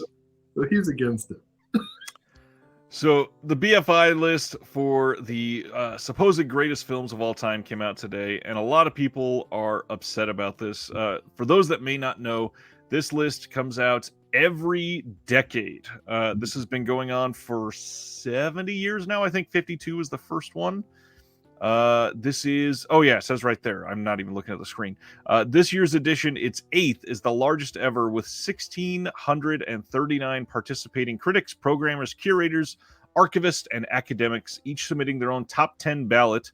And there is an interesting trajectory of films that you can watch throughout the years of how they either rise in the ranks or fall off of the poll entirely. And this year saw some really, really interesting things enter into the top 100.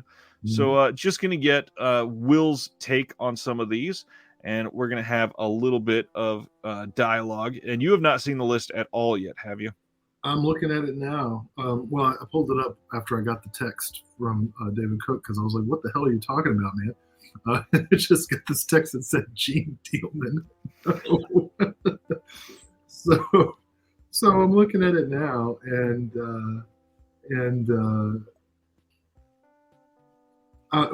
first of all, I'm curious about the complaints. Now, the last, I can't remember the last version of this I even paid attention to, but I see no Quentin Tarantino, so that's accurate.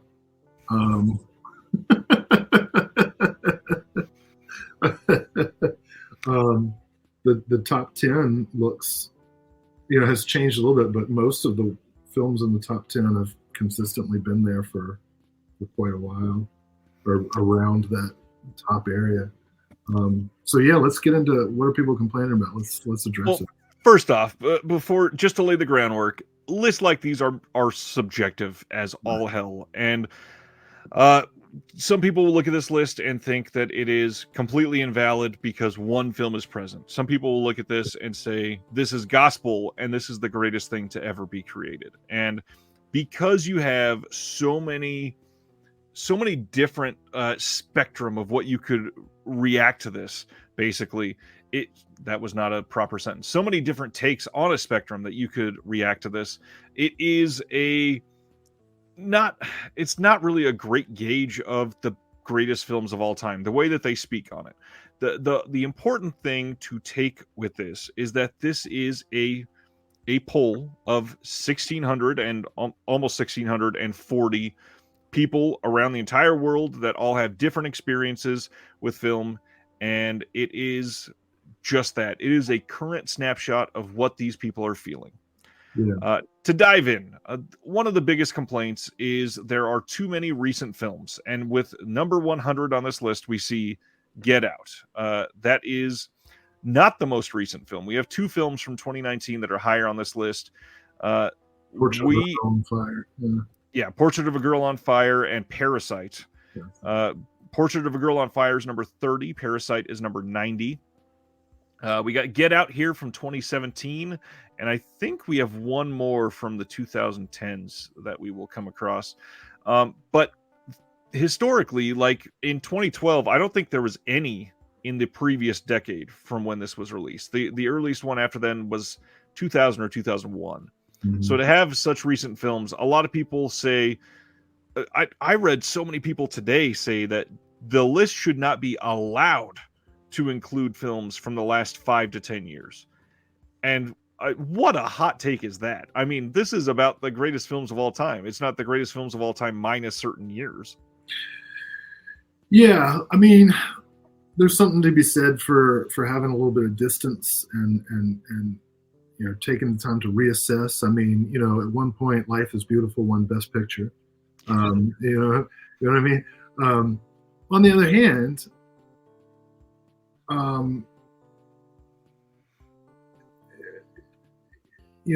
films come out and they have these moments when they are extremely impactful in their moments, right? And then we'll see if they have a lasting legacy, which is why you revisit that's the whole idea with revisiting it every 10 years.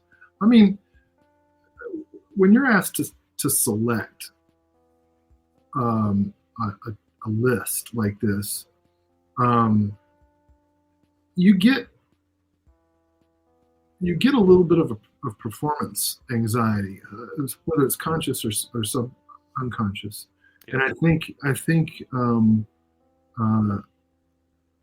lot of the rankings take into account, right, historical context, and people begin to think about representation in every sense of the word, right? I'm not just talking about the sort of contemporary ways we think we use that word. I'm pleased to see much less Hollywood and less Europe in here, although they still obviously dominate. I mean, the vast majority. Yep. I think that's cool. I think that's. I wouldn't necessarily include every individual title, but I like the way this is dispersed. Moonlight is the other one from the 2010s that I forgot here. Right. And a lot of people upset about that one, and Get Out especially, thinking that they should not be anywhere near this list. One important comment is the Eric in the comments says the best part of the Sight and Sound poll is looking at the individual list. The top 100 is just a consensus. So the important thing there is there are 1,639 lists of top 10 films, and eventually they will likely release all of them, and you can Yeah. find out who contributed and what they contributed. And it is this massive list of things that you can use to discover films. I mean, Kat Ellinger contributed to this, and none of her choices made it onto the list at all, literally. So, No, not a single Jose Larraz film. some other glaring omissions that was some complaints. There is not a single Latin American film on the list at all. Oh, that's true. Yeah, I'm seeing that. But the big thing is that because of the nature of the last 10 years, Sight and Sound and BFI and all that, there are a lot more diverse contributors to the list. And Yeah. that includes a lot more women, which means that a lot more women filmmakers were selected in this list. And there are, I mean, we got one right there, The Piano from Jane Campion. There are so many films on this list that are ripe for discovery for many people. And that is probably the most exciting thing, is just to see how many people will look at this over the next 10 years and create a checklist and go through it, or discover what their new favorite film. Well, and I should hope that more men are voting for films made by women as well. You would hope so. Yeah, hope. Yeah, I do notice a couple things that are surprising to me as I look closer. I'm surprised no Luis Buñuel films. That's a interesting omission. At the same time, as I look through this list, I can confidently say that I would want myself, and I would recommend seeing every movie on this list. Like there's no film on this list where I'm like, I don't ever want to see that again. Well, actually, there is one movie on here that I would never want to see again, but I think it should be seen. What's that? Well, since you were brave enough to rank Suspiria number 3, I'll be brave enough to say I don't care for Blade Runner. I get that. There's a lot of Blade Runner haters. I'm not a Blade Runner hater, although I'm a Ridley Scott hater.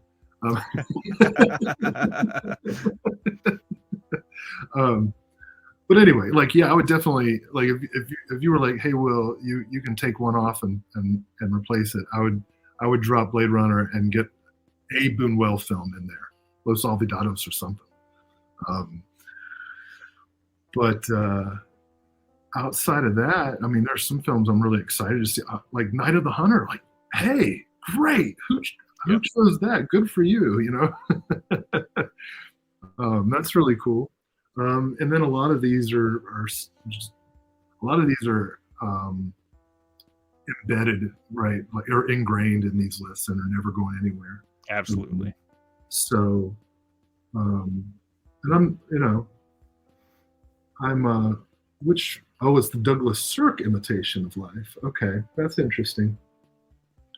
I'm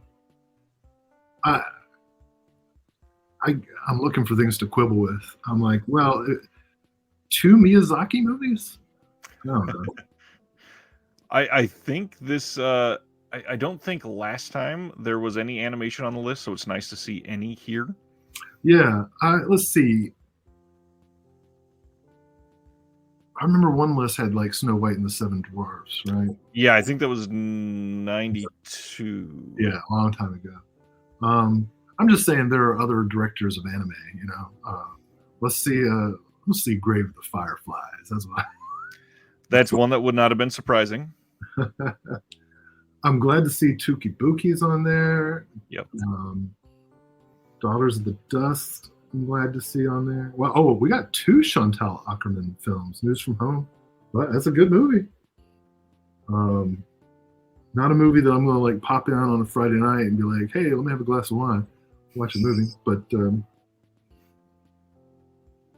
okay, let's address this. So Jean Dielman, for those who haven't seen it, is how long is it? It's like 4 hours long. 3.5, I believe. 3.5 hours long.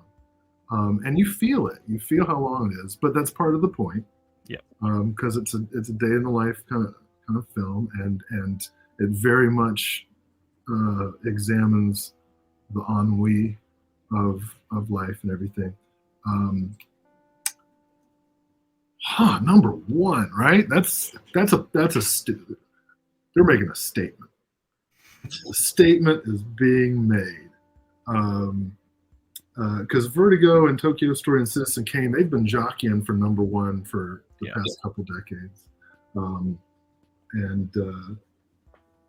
I don't know. I like that everybody's all up in arms. Like that's probably the most. That's like the most excitement that's been generated around this film in a long time. Well, and Dielman was number like 35 or 37 on the last list, so it's a pretty big jump for a film like that. Well, you know, the Ackerman passed away kind of tragically, and I think that's brought some reassessment to. Well, it's just brought some attention to her films that, you know, I mean, she's always held a place. I mean, Criterion puts out all of her stuff, and she's well known, but maybe not as well seen. I think more people have been reassessing her films in these past couple of years. But so this is the consensus for 1,639 voters. Okay. But on the other side, we also have, let me scroll quickly to the top here. We also have the directors list to look at. Oh, yeah, and, since 92, Sight and Sound has complemented its critics poll by formally sounding out the world's leading directors on the 10 films they believe to be the greatest of all time. And this year, the fourth edition of this poll, they had ballots from 480 directors. Now, according to them, this is a very different list. We've got some interesting choices on here as well. You'll see a lot of the same films, but a lot of different. Parasite showing up again at number 93. Oh, there's some Louis Buñuel. Viridiana. Excited to see Eternal Sunshine of the Spotless Mind on this one.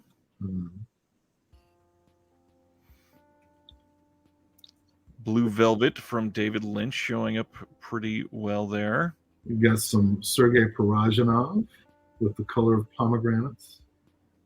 I'm seeing, yeah, there's a lot of overlap though.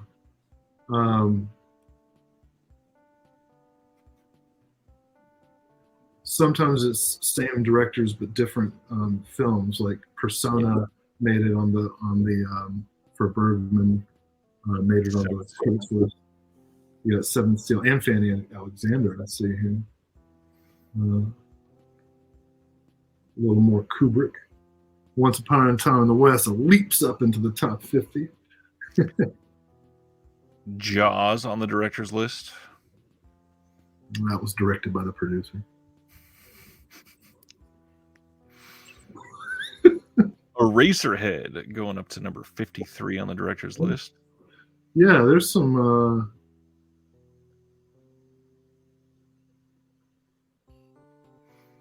I was excited to see Don't Look Now on this list. Oh, Persona is on this list, but it's up higher. Oh, I'm scrolling on a different screen. I should look at the one you're scrolling. Oh, it's fine. Yeah, this list is probably closer to the one that I'd come up with, but I'm also noticing that some of the non-Western directors and some of the non-male directors are getting cut out here. Yeah.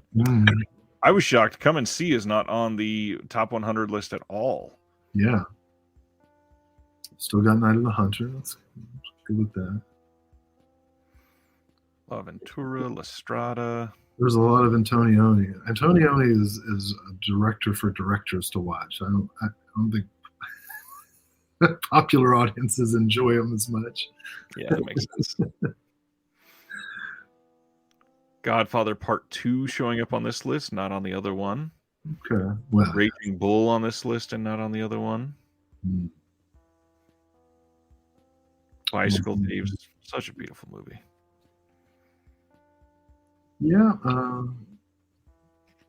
So the order changes, but most of the films are still the same. Super Sona and their close up.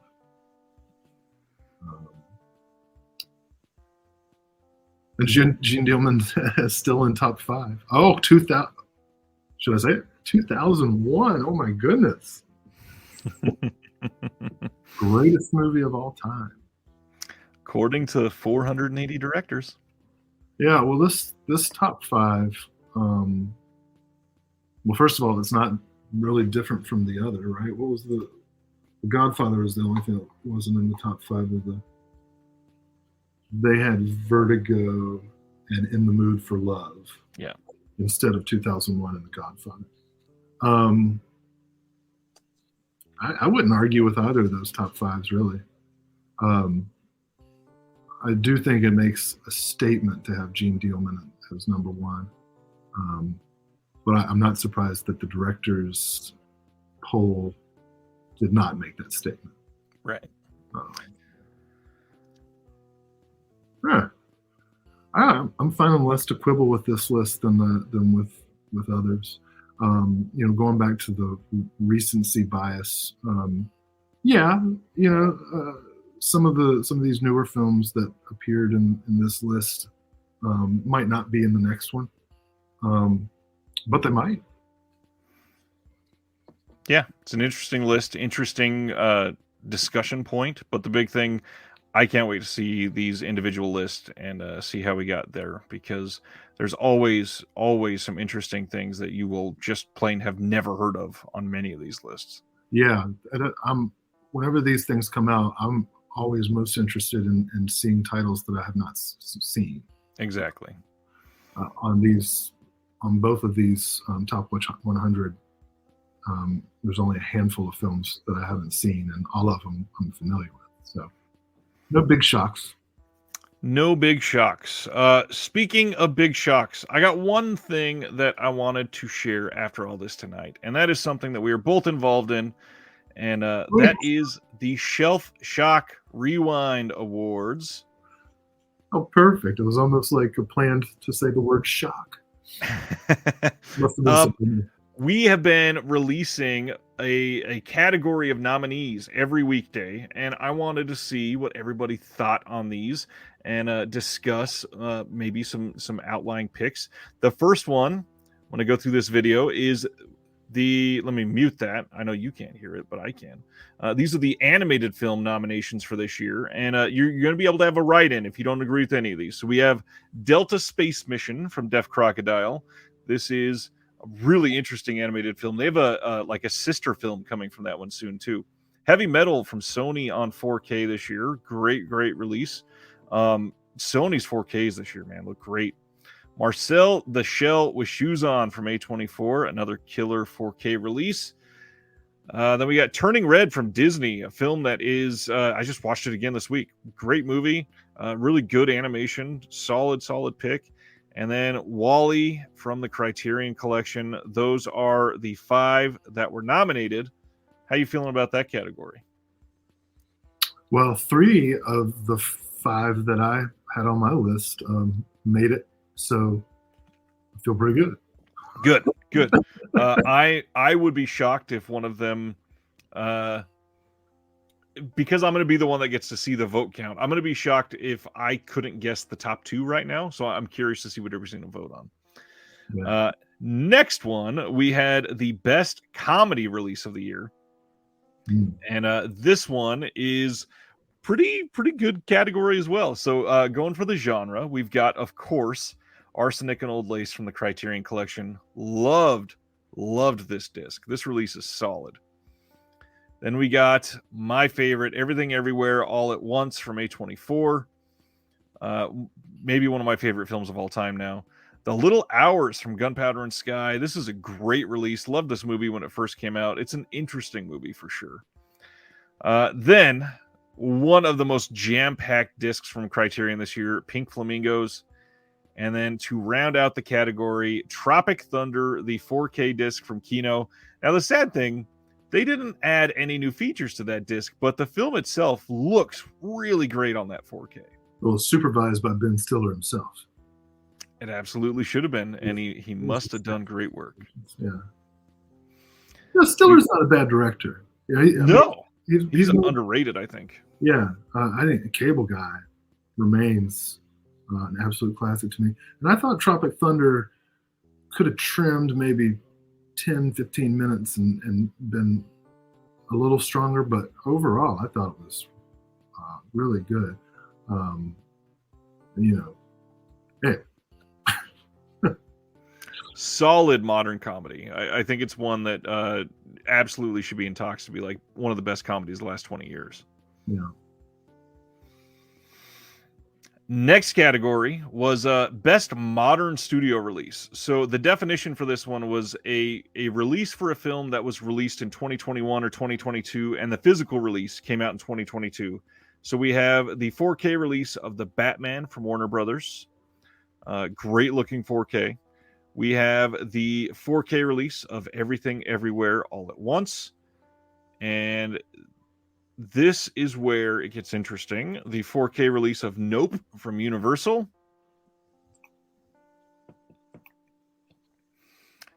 The 4K release of The Northman from Universal, which, again, beautiful looking film on 4K, even though I didn't love the movie.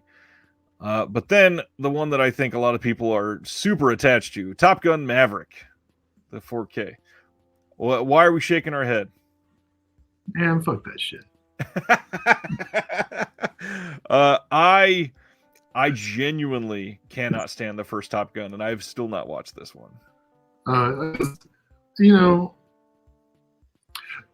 talk about Tropic Thunder and then talk about Top Gun, it's like, what is Tropic Thunder making fun of that Tom Cruise obviously doesn't know is making fun of? I just, Yeah. A couple of these are going to be the same, so let's go right into this one. This is best audio presentation, and of course, that's what everybody talked about with Top Gun, so that's going to be one of them. Oh, the jets were loud? The jets were real loud? We have The Batman, which I got to admit, the sound on this movie was pretty damn incredible. The Drive 4K release from Second Sight.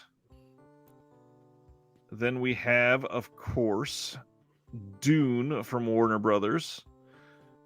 This was a big deal when that came out. The sound on this one is supposedly incredible if you've got that big sound system. The Last Waltz Criterion Collection 4K release. Get some Scorsese in there.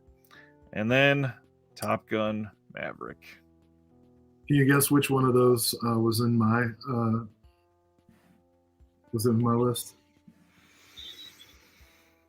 I'm going to guess The Last Waltz. You're correct. That shit sounds good.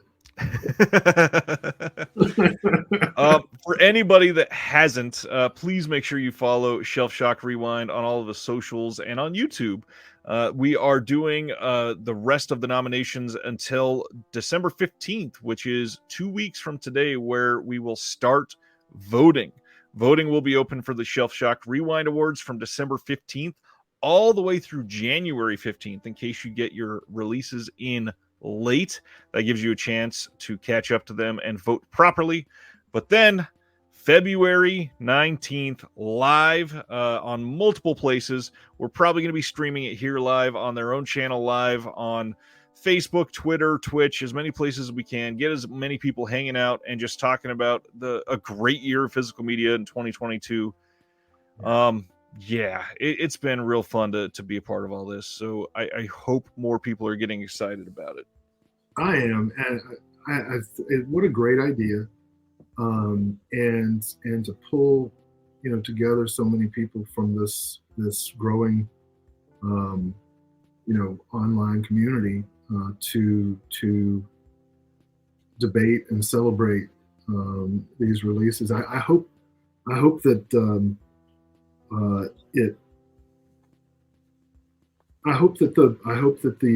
that many, especially of the boutique companies, benefit from it and appreciate it, and that it kind of becomes part of their calculus as well. It just seems like a great idea, and much much more accessible than something like the Oscars. We're not going to sit around being all hypocritical, um, acting like we're making political statements while we take money from Disney and Apple and Amazon. We might give money to Disney, Apple, and Amazon, but that's different. Um, we don't have a choice. We're kind of stuck in this economy. But, unfortunately. But yeah, I got to tell you. So I assume it's not a secret that I got to vote. Nope, you are fully allowed to talk about it. Will is on the creator selection committee along with all right around 50 other people. Well, I did a terrible job. I struggled so much. It was so hard to choose. It was hard. I mean, I was one of the two people planned out the categories, and I had multiple lists where I had to sit and compare things. I re-listened to portions of like visual essays to remember which ones were better. It was not easy to decide for this list. There's so many releases this year to go back on and discover and love again and find so many things just to revel in. It's such a hard year for something like this. Yeah. And you know, there were some things that I snubbed purposely that I know will not make it to the final cut. The things that I want to snub will not get snubbed. It's funny, kind of. I'm contrasting my experience with the nomination form with the BFI lists, because you do, like, you start out with making these really personal, subjective selections, and then you start to think, well, you know, okay, maybe this isn't a movie that I care about, but what about the technical presentation or whatever, Top Gun? By the way, Big Disc Energy says more like Top Gunk. Yeah, all right. But then you look at your list. I'm not saying that this happened to me, but then you look at your list and like, damn, this is a white ass list right here. And then you're like, okay, well, now what else have I looked at this year that I maybe didn't think about in my first, go around? And then you start like,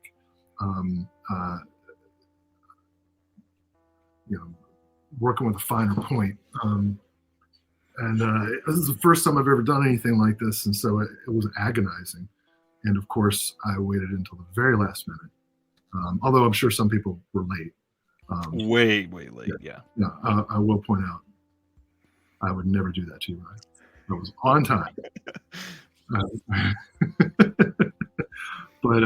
But there were like, I'm glad that it didn't like. Okay, so I'll admit I did not write down what I was nominating. I just put it all in the. It was just like cutting the negative. But I'm glad in a sense that like it didn't send me a list of my selections, because I've already forgotten half the shit that I nominated. And as you were pulling up the categories, I was like, oh yeah, I did nominate that. Yeah. But I think that'll give me a fresh experience when we get to the next round of things. So what a great idea. Kudos to you. Kudos to the Chasing Labels guys. And I'm so glad so many people have signed on to be involved.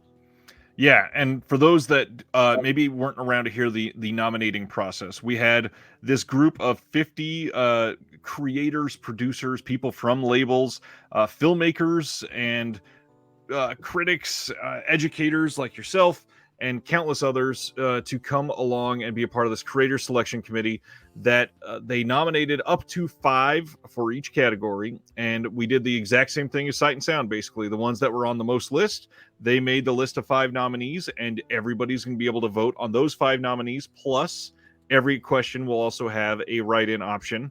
And the way we are going to do the voting is the creator selection committee will also vote for their number 1 choice in all of these categories, while all of you in the community vote on your number 1 choice in all of these categories. And each of the categories will have 2 winners. So we can juxtapose what does the community see as the winner versus what does the creator selection committee see. And that way, everybody gets a seat at the table. It's something that we can include everyone, and not to say one is better than the other. It's just interesting to compare. And if you are look, okay, I'll use this moment. I wasn't going to do this, but the Discord that I am in, if you are part of my Patreon, I've been sharing some of the behind the scenes stuff. So if you are like a stats nerd, after the whole thing is over, we're going to be diving into some of the numbers, see how many people voted for what, see how many of these, see if Top Gun lost by 850 votes. We're going to be talking about stuff like that. So it'll be really fun afterwards if you like that sort of thing. And I really do. I mean, I work as a data analyst every single day of my life. So just to get down to the minutia of it, I can't wait to break these down and see what people vote for. But it's been a really interesting thing to see behind the scenes, and I just hope that it goes well and everybody enjoys it, because it's been fun for sure. I might have to do a little ballot stuffing. I can be bribed. I'm just kidding. I will not be. All that being said, I would like to thank my patrons, and I really should update this because I have not yet. We've had a few sign up in the last week. I will get this updated before the next show, but thank you to everybody that has been supporting this channel. It's been incredible with all of you, and it's been a really interesting few months because the channel's changed and evolved and grown a little bit, and just to see the guests that keep wanting to come on, like yourself. I don't know what's wrong with you, but maybe we'll figure it out someday why you want to be here. Thank you for spending so far a little over 3 hours of your night, and thank you to everybody listening and watching out there right now. It's been a good time. Yeah, now I know this one's not going to go the full 6, but mark my words, ladies and gentlemen, out there in the internet. That new record shall not stand. Will texted me earlier, said he's not going to break the record tonight because he could not get Amazon to ship him a bedpan fast enough. I don't know exactly what he's talking about, but maybe next time. We'll see. Everybody, thank you for hanging out tonight. It's been a really fun night. I appreciate you, but that's all we got. We'll see you next Thursday, and till then, from Two Collectors to all of you, have a good night.